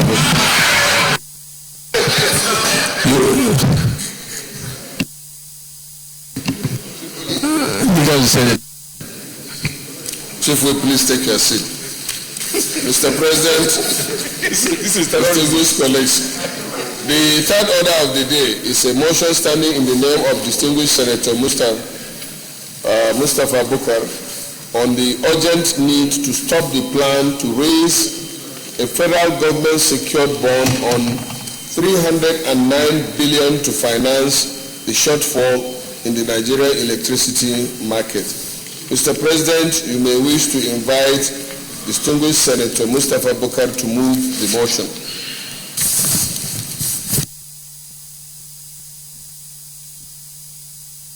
Leader, I think before I call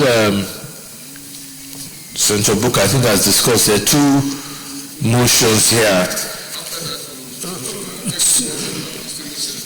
Okay, so are we going to take the two motions and then take the prayers together? Are we going to take the motions?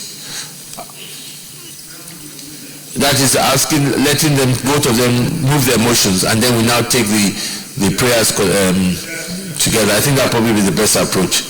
Okay. All right. So Senator Mustafa Bukar.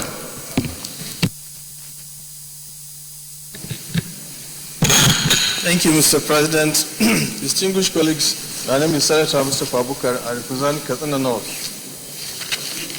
I stand to move the motion that seeks for the stoppage of a bond of 309 billion that is currently being contemplated to finance some alleged shortfall in the electricity sector. And also the need for us to take steps to prevent the collapse of the sector. The Senate knows that when the federal government embarked on transforming the electricity sector by unbundling the government-owned PHCN into 18 successor companies which were sold to private investors, the primary objective are that there would be a constant electricity and increasing access to power to all Nigerians. Further notes that the plan by the Federal Ministry of Power, Works and Housing, using the vehicle of the Nigerian Bulk Electricity Trading Company, INBET, to raise a federal government secured bond of 309 billion, allegedly to cover the market shortfall made up of 187 billion accrued in 2015 and 122 billion projected shortfall for 2016. Aware that the market shortfall is defined as the invoice amount of electricity transmitted to the distribution companies in any given month, less the amount remitted by distribution companies to pay the market participants for electricity supply, especially the JANCOs. Worried that this planned massive borrowing is in spite of the intervention by government, such as the bailout by the Central Bank of Nigeria in March 2015, to the tune of 213 billion naira through the Nigerian Electricity Sector Intervention Facility. Equally worried that in spite of that intervention, the shortfall has continued to escalate at a rate of about 15 billion naira per month, which translates to about 500 million naira daily. rising to a total of market shortfall of 400 billion as of December 31st, 2015. Further worried that a continuing incidence of market shortfall is a disincentive for new investors to venture the Nigerian electricity market. This implies that the projected generating capacity expansion is actually an illusion. As a matter of fact, any increment in generating capacity would further aggravate and escalate the market shortfall. In fact, we need to reach about 7,500 megawatts to reach the break-even points for anybody in the sector to be comfortable to meet their costs.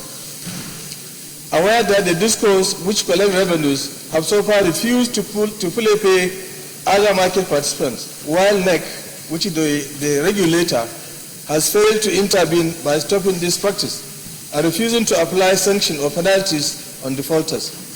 Meanwhile, the GENCOs recently advertised in several Nigerian newspapers by warning of an impending shutdown of their operation due to an outstanding 145.7 billion debt. Collectively, these GENCOs, including the 3 hydro stations, account for almost 65% of Nigeria's entire available generation capacity today. Further aware that the successor companies are supposed to borrow funds secured by their respective balance sheets and revenue streams to run their operations. But the Federal Ministry is curiously trying to ride on the Nigerian sovereign guarantee, whereas the DISCOs are not only deriving returns on investment, but there is the likelihood of another tariff increase to accommodate the cost of bonds through what they normally call the tariff, the MYTO last year, because in 2015 there was tariff increase on the basis of that cost-reflective tariff, which they are still enjoying. Disturbed that in spite of lack of any noticeable improvement in the electricity sector, whether in the area of investment, generation, transmission, or distribution, tariffs have been increased twice since 2013, when the unbundling occurred, without any improvement in services. Further disturbed by the negative consequences of the bond, which would amount to not only feeding the operators in spite of their inefficiency, but of great cost to Nigerians, at the first risk of default would cause the crystallization of the federal government's sovereign guarantee and lead to national emergency crisis in the future. Because so far, if this happens, we would have lost about 500 billion naira, or half a trillion, to the sector that is supposed to have been privatized. Aware that when the successor companies were privatized, the revenue collection stream was significantly high, and there was about 23 billion monthly, which was the level of the PHCN era. That was the area within which PHCN was collecting revenue. Rather than the monthly increase, this revenue has continually declined to as low as 5 billion in August 2016, which means instead of improving, the revenue is actually coming down. And that shortfall is a result of many things that will come down in the motion. Further aware that tariff computation is a factor of capital investment, which was considered during privatization. But regrettably, there is no evidence that the DISCOs and GENCOs invested in accruing any tangible assets. Worried that the new borrowing is being planned to be paid as a fast charge on the market revenue stream ahead of CBN, whereas the first priority is to stop the bleeding in revenue and optimize efficiency by the operators. Further worried that the successor distribution companies have failed or neglected to produce audited financial statements to NEC and BPE for the last 2 years. Neither have they held annual general meeting to disclose their performance to the shareholders, which include the federal government. Accordingly, resolves to urge the Federal Ministry of Power, Works and Housing and the Nigerian Electricity Regulatory Commission to immediately halt the raising of the bond by INBET. Urge NAC to live up to their duty by automating the tariff calculation framework for correctness, because this has to be done automatically. Otherwise, you'll never know how much actually has been invested. Immediately set up a monitoring mechanism to measure and enforce full monthly remittance by DISCOs, recoup all misappropriated funds that resulted in the accumulated market shortfalls, and apply sanctions for any default whatsoever, including the threat to withdraw the license of iron discos. Number 3, urge the federal government to immediately provide the statutory leadership positions in NEC, which coincidentally this morning we received the list of members to be on this board, to ensure that the electricity market is saved from collapse, and replace the BPE appointed board members representing federal government shares in the discos, which is about 40%, and JAMCOs, which varies between 20 and 40%, with competent members, and mandate the Senate Committee on Power Privatization to investigate the post-privatization performance of the JAMCOs, DISCOs, and TCN in line with their performance agreements, including any evidence of investment by DISCOs, the management and disbursement of any loans or bonds of the sector agencies, and report back to the Senate within 4 weeks. Mr. President, distinguished colleagues, the main issue here is that privatization is supposed to bring about expertise and finance. And I think that is why the federal government decided to unbundle the power sector. Unfortunately, if this bond is allowed to go in, it means the government would have poured in 500 billion or half a trillion naira to the market, a market that is supposed to have been actually better managed and better services provided. And this is why it is important to go back to basics and find out where the money has been going. If PHCN era, we were collecting around 23 billion per month, why did we collect 5 billion naira in the month of August? Where had the money gone to? These are things that must be looked into so that the GENCOs are paid for the gas they received. They pay the gas suppliers that they have received from the gas, their gas suppliers. And therefore, there is a need for this Hello Chamber to really look at this issue. Otherwise, the recession that we are talking about, we cannot come out of it unless and until we are able to stabilize the electricity sector. As I said earlier on, anything less than 7,500 megawatts the production will not be sufficient. And I believe we have the installed capacity to produce that amount of electricity, provided we address the shortcomings of the DISCOs and the other successor companies that have actually not been able to have the technical partner they need in order to run efficiently and provide services to Nigerians, especially in the area of metering. This Senate has actually resolved that this issue of metering has to be looked into, because the basic thing is to get the customer base. If that database is not available, it means the DISCOs are collecting money from customers by flat rates or estimated billing, what they call estimated billing. They have not invested in providing meters, and that is why it is much convenient for them to simply ask for people to pay based on estimated billing. And we really don't know how much they have actually invested, and whether or not they have employed the technical partners they brought in when they said they were going to buy the assets of PHCN. These are my arguments, and this is my submission, distinguished colleagues. I hope that we'll be able to support this motion, because it's very important that we look at this critically so that we get ourselves out of the electricity quagmire that Nigeria has found itself. Thank you very much, and I so move.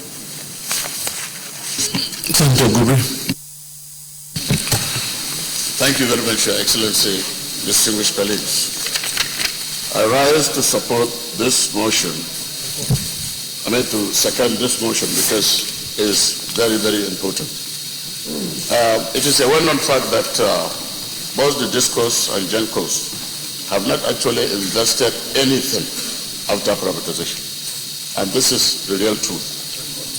Secondly, also, in 2014, I remember they were given intervention funds.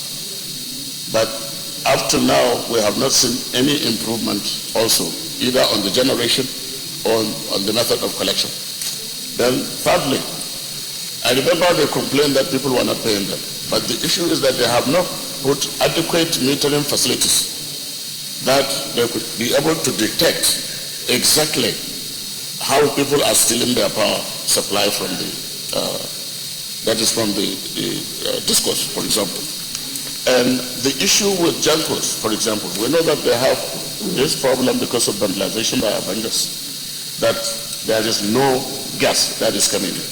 But I remember during the committee level, that is around, that's during that 2014 issue, we sat down and we agreed that they should be given some of these marginal fields so that they themselves can do cogeneration. That means they should be embedded generation. That means they should be able to get gas coming in there, and then the same gas, they will channel it to their own plants. Because with that, since you have the company that produces gas, then you also now channel it to your own plant, and I think you will not have that problem. So I think really, it is a good idea that they should be asked to halt, so that the more money you pump in there, the more losses government will have. Government will continue to bleed in this area, and nothing is coming out of it. And therefore, I wholeheartedly support this motion. Thank you very much, Your Excellency. Any other contribution to this? If not, we'll probably take the motion from Senator Uba, and then we can now take all the prayers together. Senator Hassan. Thank you, Mr. President. My name is Mohammed Hassan. I represent Yobe South. Mr. President, I would like to draw your attention and distinguished colleagues on this same issue on power. It's like there's a confusion here. I could remember late last year there was an ad hoc committee that was set up by this Senate to investigate the activities of these GENCOs, DISCOs, and all that in the power sector. Till date, we have not received the report of this ad hoc committee. Again, I brought up a similar motion on this floor in January this year, and a joint committee was set up, privatization and power, to investigate this matter. Till date, this report has not been presented. So I'm a little bit confused. You know, it's like we're just going round and round and round. So I think there's a need to look at this holistically and come up with a common position. Thank you, Mr. President. All right, I would invite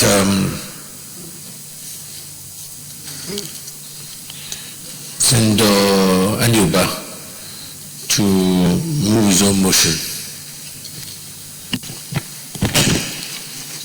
Mr. President, most distinguished colleagues, my name is Senator Anyuba, representing Anambra South Senatorial Zone. Mr. President, I move the motion for the impending power sector shutdown in Nigeria occasioned by liquidity crisis. Mr. President, the Senate do note that electricity supply is pivotal to the development of nations, and its availability is directly connected to economic growth. Mr. President, the Senate is aware that the Nigerian power sector is currently facing acute liquidity crisis, which, if not urgently tackled, will lead to total collapse of the sector and hence national blackout.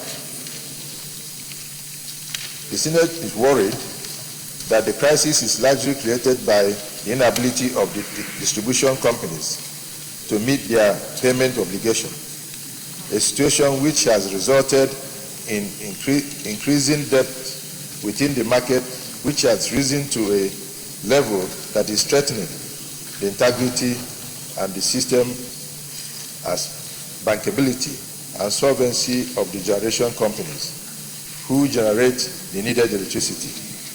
The Senate is worried also that the ability of the electricity distribution company to execute their capital expenditure, CAPEX, has been compounded by revenue shortfalls estimated at about 309 billion naira. The Senate notes also that revenue shortfalls are typical in the transitional electricity market. In a nascent transitional electricity market like Nigeria electricity market, government role is overwritten and critical to the stability of the market and also in stimulating investment in the sector. Government's role includes putting in place cost-reflective tariff, ensuring the activation and effectiveness of contracts in the electricity market, and adequate regulation that enforces the sanctity of such contracts. The Senate observes that the federal government has been unable to provide subsidies to fund the shortfall, thus far due to budgetary constraints.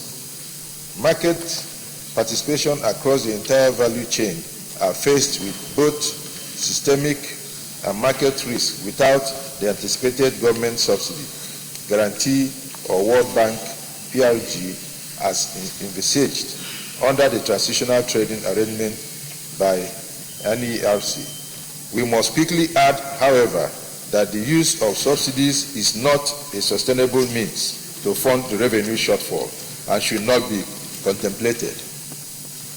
The Senate is aware also that the design of the current power sector model in 2005 revenue inadequacy was anticipated by the designers due to the high ATC and C losses in the entire value chain. The shortfall between actual revenue collected and expected revenue was to be funded by the federal government via monthly subsidy. The Senate further observes that the liquidity crisis is further exacerbated by outstanding 93 billion owed the 11 discos by ministries, departments, agencies, MDAs across all levels of governments and high rate of energy theft by electricity consumers. The Senate is concerned that currently monthly revenue shortfalls in the electricity value chain are in excess of 20 billion naira and will rise further once electricity tariffs are adjusted upwards to reflect the effects of the floating of the naira and rising inflation. Naira devaluation and inflation are directly passed through costs to electricity consumers. With the current state of Nigerian economy, we can expect that monthly revenue shortfall in GENCO and other market participants will cross the 30 billion mark very soon. The Senate is concerned also that lack of access to foreign exchange is hampering the ability of the discos to overhaul their machines, noting that most of the components used in the power industry were imported. The Senate is deeply concerned that, as it stands, without the deployment of the Nigerian bulk electricity tariff of $800 million capitalization to meet the revenue shortfall, as well as the full disbursement of the 213 billion CBN facility to the power sector, GENCOs, as well as their gas supplies, may have no other option than to shut down operations and plunge Nigeria into darkness. The Senate recalls that recently a full-page advert was placed in several Nigerian newspapers by 6 electricity generating companies, warning of an impending shutdown of their operations due to an outstanding 147.7 billion debt, out of which 86 billion is owed Ebin Power Plant for power generated so far. Collectively, the GENCOs, including the 3 hydro stations, account for almost 65% of Nigeria's entire availability generation capacity today. The Senate is aware that there is the issue of Niger Delta Avenger and other militant groups operating in the Niger Delta, which has severely constrained gas supply.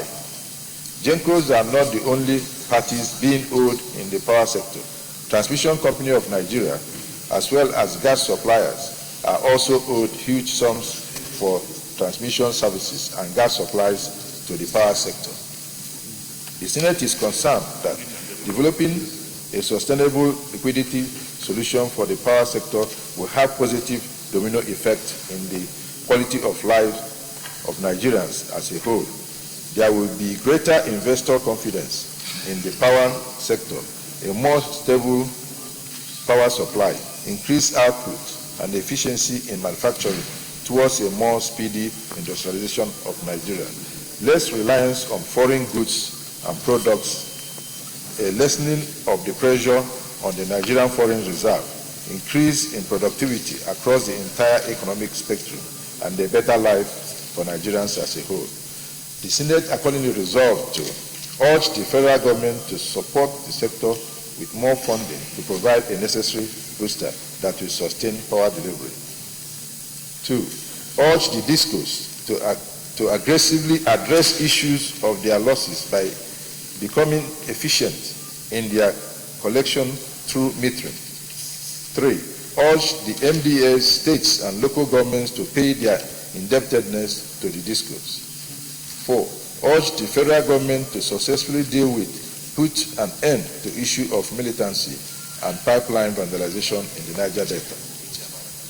5. Urge the CBN to continue its disbursement from the Nigerian Illicit Market Stabilization Facility to address shortfalls in power sector revenues and settle legacy gas debts. And mandate Committee on Power to look into the matter holistically to avoid a possible shutdown of power in the country. Thank you, Mr. President.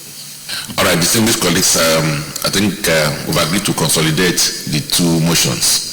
So it's now ripe for consideration. Sir Leader.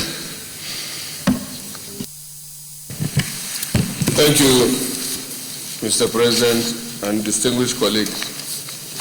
Mr. President, distinguished colleagues, I first of all want to really draw our attention to this important motion and for us to really, as a Senate, look at these two motions critically that are divergent. One motion is supporting that more money should be pumped or given to the discos, GEMCOs, in order to avoid shutdown.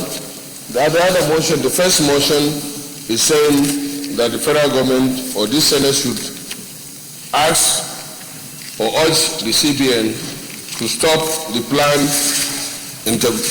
bond issuance for the intervention. Having highlighted this, I want to make my position clear, Mr. President and distinguished colleagues. Power sector is a very, very important component for the development of our country. Very, very important. And I think it was in line with that having the former NEPA or PCHN that is not effective, the federal government thought that by dismantling and selling off or inviting the private sector to participate in the power sector will improve the situation. But we all know that opposite is the case. First of all, these infrastructures were sold to them at a giveaway price, yet they have not invested anything. And the customers are so changed.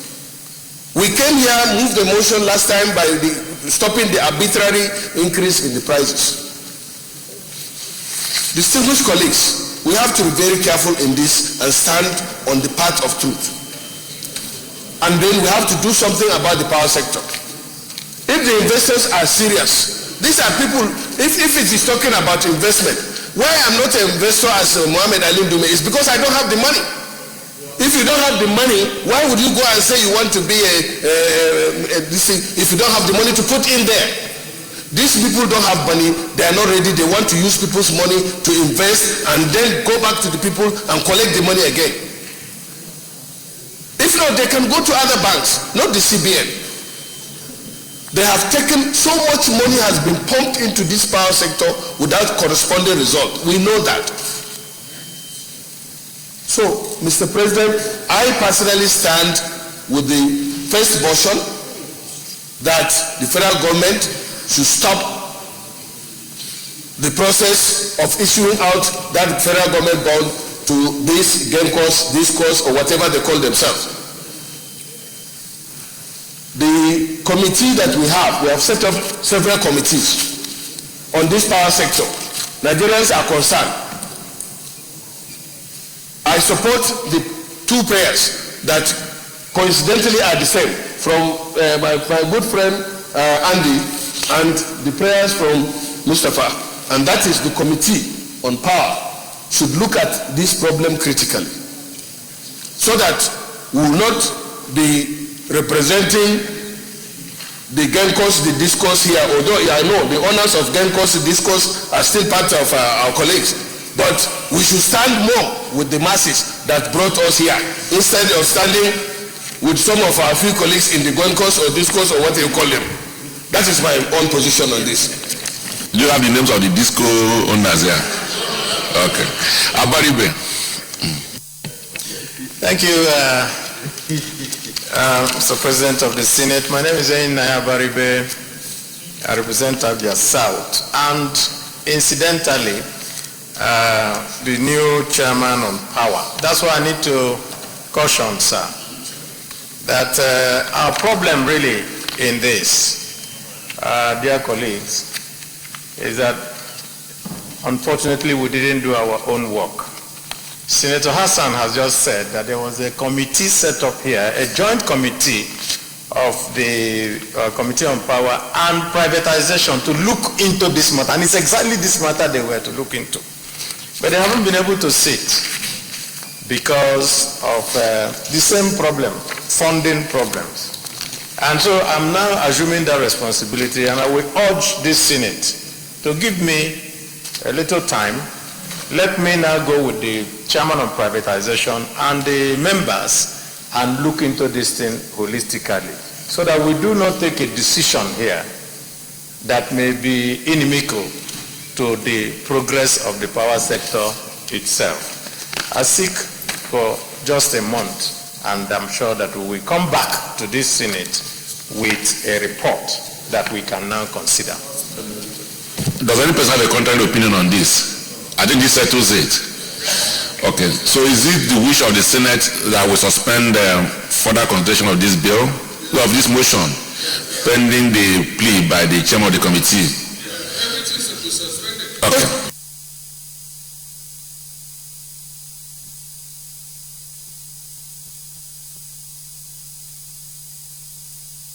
Let the committee do its work first before they continue with the process of the issuance of the bond. It's very important. They're not doing that yet. Okay. No, if you have further things to say, can you say it, please, so that we put it on record? I can confirm, Mr. President, that they're not doing anything. The House of Rep had also passed a motion that they shouldn't do anything, and on that basis, they had stopped. And so I do not think that we need to go further. They're no longer doing it, waiting for us to consider the holistic motion and come back to them. Bukar, is this acceptable to you? Put on your microphone. Mr. President, I'm concerned because I'm aware that the ministry has already engaged a consultant, and in fact about to pay that consultant the cost of soliciting for that bond. So, and then the ministry has also written a letter to the House of Reps, Committee on Power, telling them, replying some of the resolutions, and they didn't say nothing about not stopping the process. So really, I'm worried. I think what we need to do is really to ensure that that has actually been stopped. Senator Oba, are you happy with the suggestion? Yes, Mr. President, I'm happy with the suggestion. Let's take a resolution and stop whatever they are trying to do until the committee resolves the issue. Okay, so Senator, can you reframe the two prayers? That the prayers for the consolidated motions will now be that the Senate do urge the various institutions involved in the process of the issuance of the bond to stay action pending the outcome of the Senate Committee on Power's report. Dino. I rise to second that prayer, and when you're done, I have an additional prayer. All right. Those supporters of this consolidated prayer say aye. Those against saying the ayes have it. So the Senate have decided that the issuance of the bond be suspended, and our Committee on Power is giving time to look into all the matters concerned and come up with suggestions that will move the power sector forward. I think we've consistently discussed this issue of the power and energy problem in Nigeria. That shows how concerned we are as a Senate. And regrettably, since 1999 till now, we've spent so much money on power. And I believe that we should be able to bring this to an end through this Senate. I just looking at the figures we've spent on improvement on power in Nigeria. I believe that if I used that money, we would have bought a generator for every Nigerian, by now.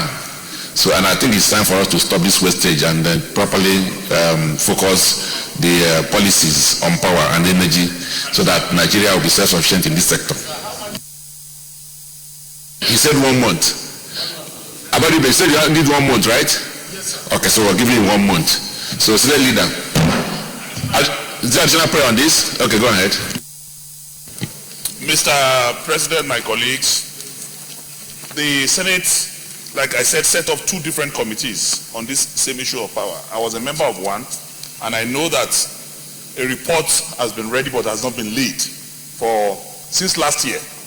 So my prayer is that that committee lay that report so that the report can be referred to the committee that is going to work holistically on this matter so that it becomes a referral for them, not because the report is still pending. So my prayer is that that report be laid immediately before the Senate so that the report can be referred to the committee and it becomes a working instrument for them. Yeah, thank you. Nobody seconding the... Yes, Daniel. Mr. President, my distinguished colleagues, I rise to support the motion ably moved by Senator Dino Malayo that this report be laid so that the committee that is working holistically can use that as a working document. I so second. Okay, there is support of the prayer that the earlier reports on power sector now should be laid as soon as possible and referred to the power committee. Say aye. Those against say nay. The ayes have it. Say leader.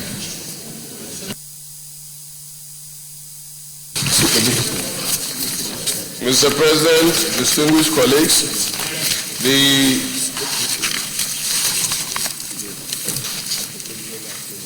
next order of the day is a motion standing, and I cannot, it's supposed to be a motion standing in the name of distinguished Senator Shehu Shadu on the need to include Pan-Africanism in Nigerian secondary school.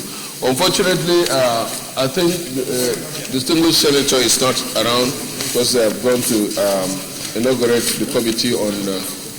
So we step this motion down to another legislative day. I so move. Leader. It's your second. Don't support that this particular item be stood down to another legislative day. Say aye. Those against saying the ayes have it. Say leader. In view of the fact that most of the sponsors of the motion are not around, including yourself, you are not around. Remove the motion.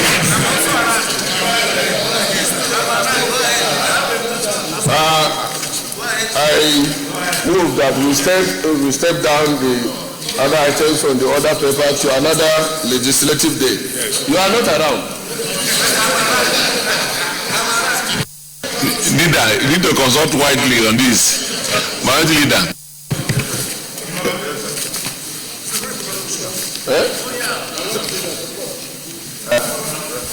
Let's have a response from leader. Why don't you talk to Anyanwu and decide what you want to do?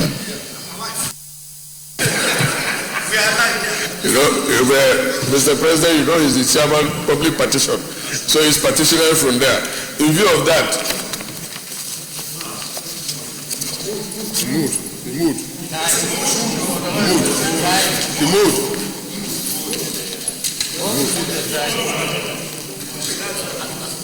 Mr. President, distinguished colleagues, particularly distinguished Senator Samuel, that's why I said you are not here. In view of this prevailing mood in the Senate, I still stand up to move that we stand down the other items on the order paper, and also in view of the time that we have to another legislative day. I so move.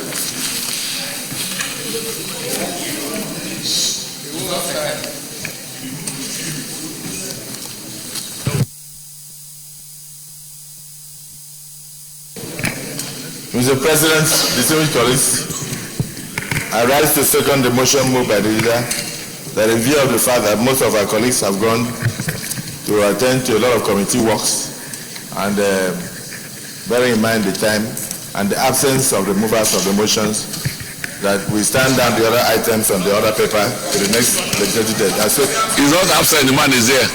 So, those in support that will stand down the remaining items on the other paper today, say aye. Those against say nay. The ayes have it. So the leader.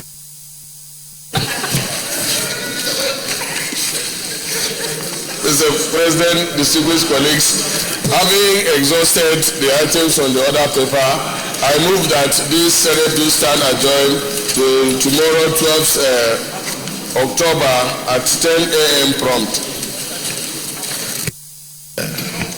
Mr. President, distinguished colleagues, I rise to second the motion that this Senate do stand adjourned to 12th day of October 2016 at 10 a.m. prompt. I so second.